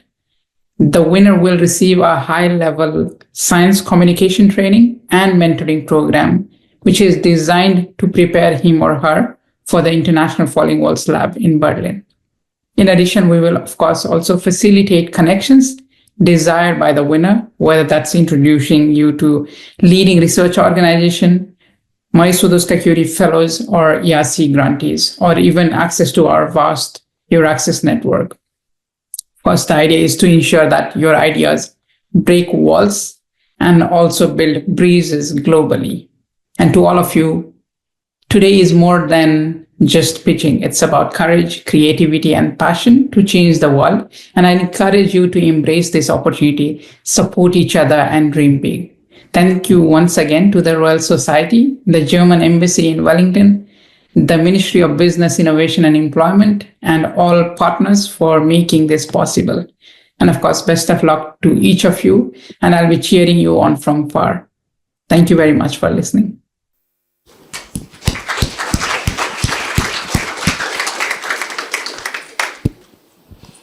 Okay, I'll now ask Phyllis to come up and announce the third, the second, and the first place. And I will ask Winnie as well to come up, and James to hand over certificates.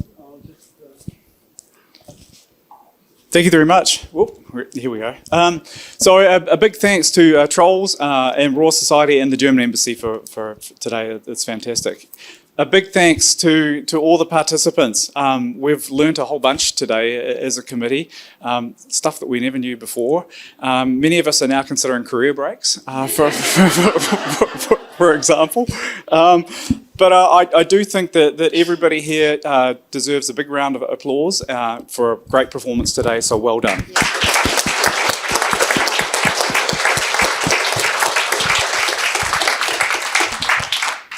It's been a particularly difficult task to decide on some winners, and there was much debate and much controversy and much discussion amongst the committee as to how we should place people. It's been very difficult. We would like to have awarded many more awards than what we were able to do, so more than the 3. And there was certainly honourable mentions to many that I'd like to make, including the career certainty one, but also legal and accessibility. So there are many awards that we would have liked to have given out as well. But we have to do top 3. So the top 3, I'll start off with number 3 and work our way up. Number 3 is Manochitra Loganathan. So congratulations.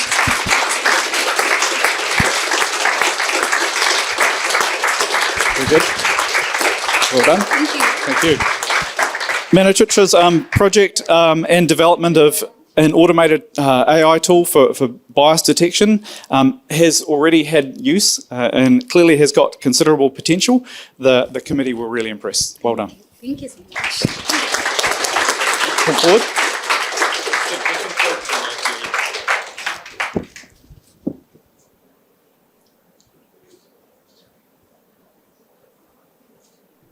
Thank you. Thank you so well done. much. Thank you.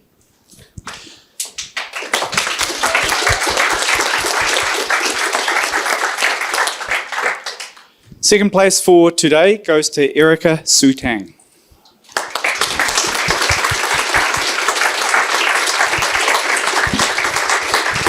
Well done. Very good. Erica's project on a biodegradable bioplastic made from cellulose was a wonderful idea.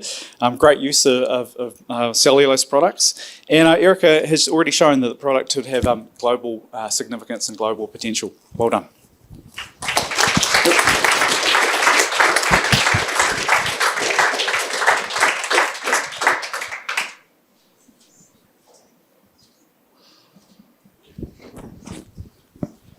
Can we have a drum roll? There we go. Very good. The first place prize to today goes to Ankit Parikh.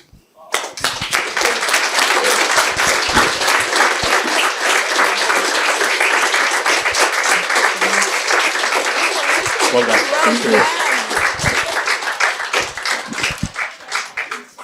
So Ankit's prototype and concept deals with a major global problem of chronic pain, which is a global problem for 1 in 5 people we've learnt today. So his concept has preliminary data showing great promise and efficacy. We were impressed with his presentation style and well done. Thank you.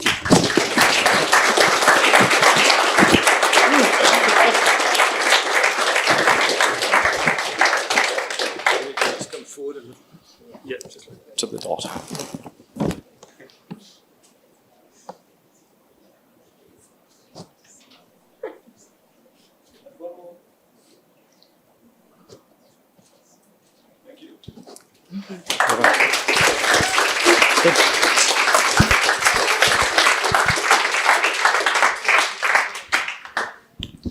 Thank you, Phil. And I invite you to actually try and take that to the airport check-in and see what happens. That could be really funny.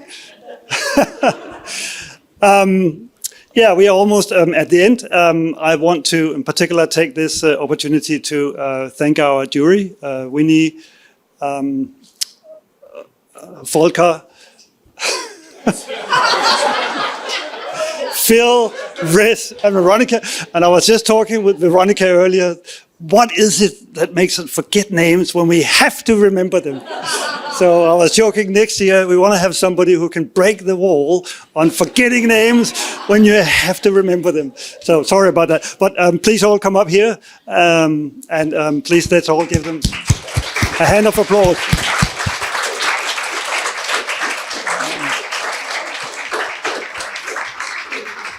James can do that. Yeah.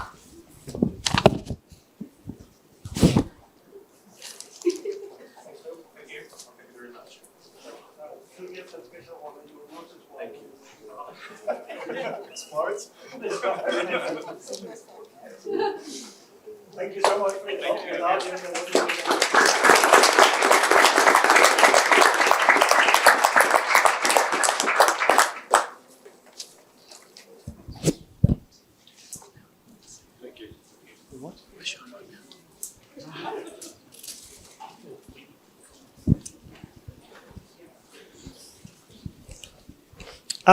I also just want to, one more time, acknowledge our supporters for this event, the German Embassy, the Ministry of Business, Innovation and Employment, and Eurexis. So a big round of applause to them as well. Thank you.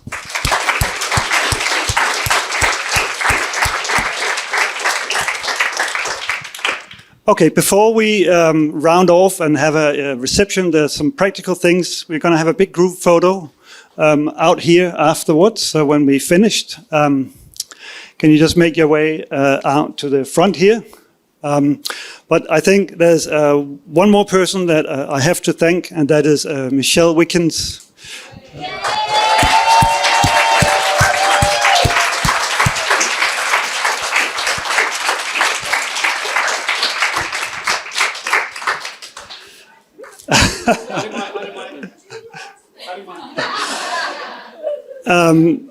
Let me put it this way. If it hadn't been for Michelle, there wouldn't have been an event. She is doing all the hard mahi to pull everything together, contact all presenters, set up all the juries, and all the work that goes behind the scenes here. So a huge thank you to Michelle.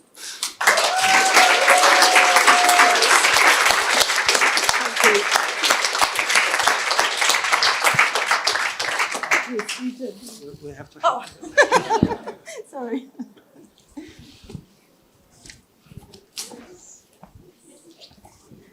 Okay, I will just formally close the event before we go into the reception. Hoki pai ai ki koutou kainga. I wish you all a safe return. I wish that you go to the bar first after we're done here, but once you're done in the bar and the reception, I hope you all make it safely back. So thank you to you all for coming today, and I hope you all enjoyed it as much as I did. So thank you.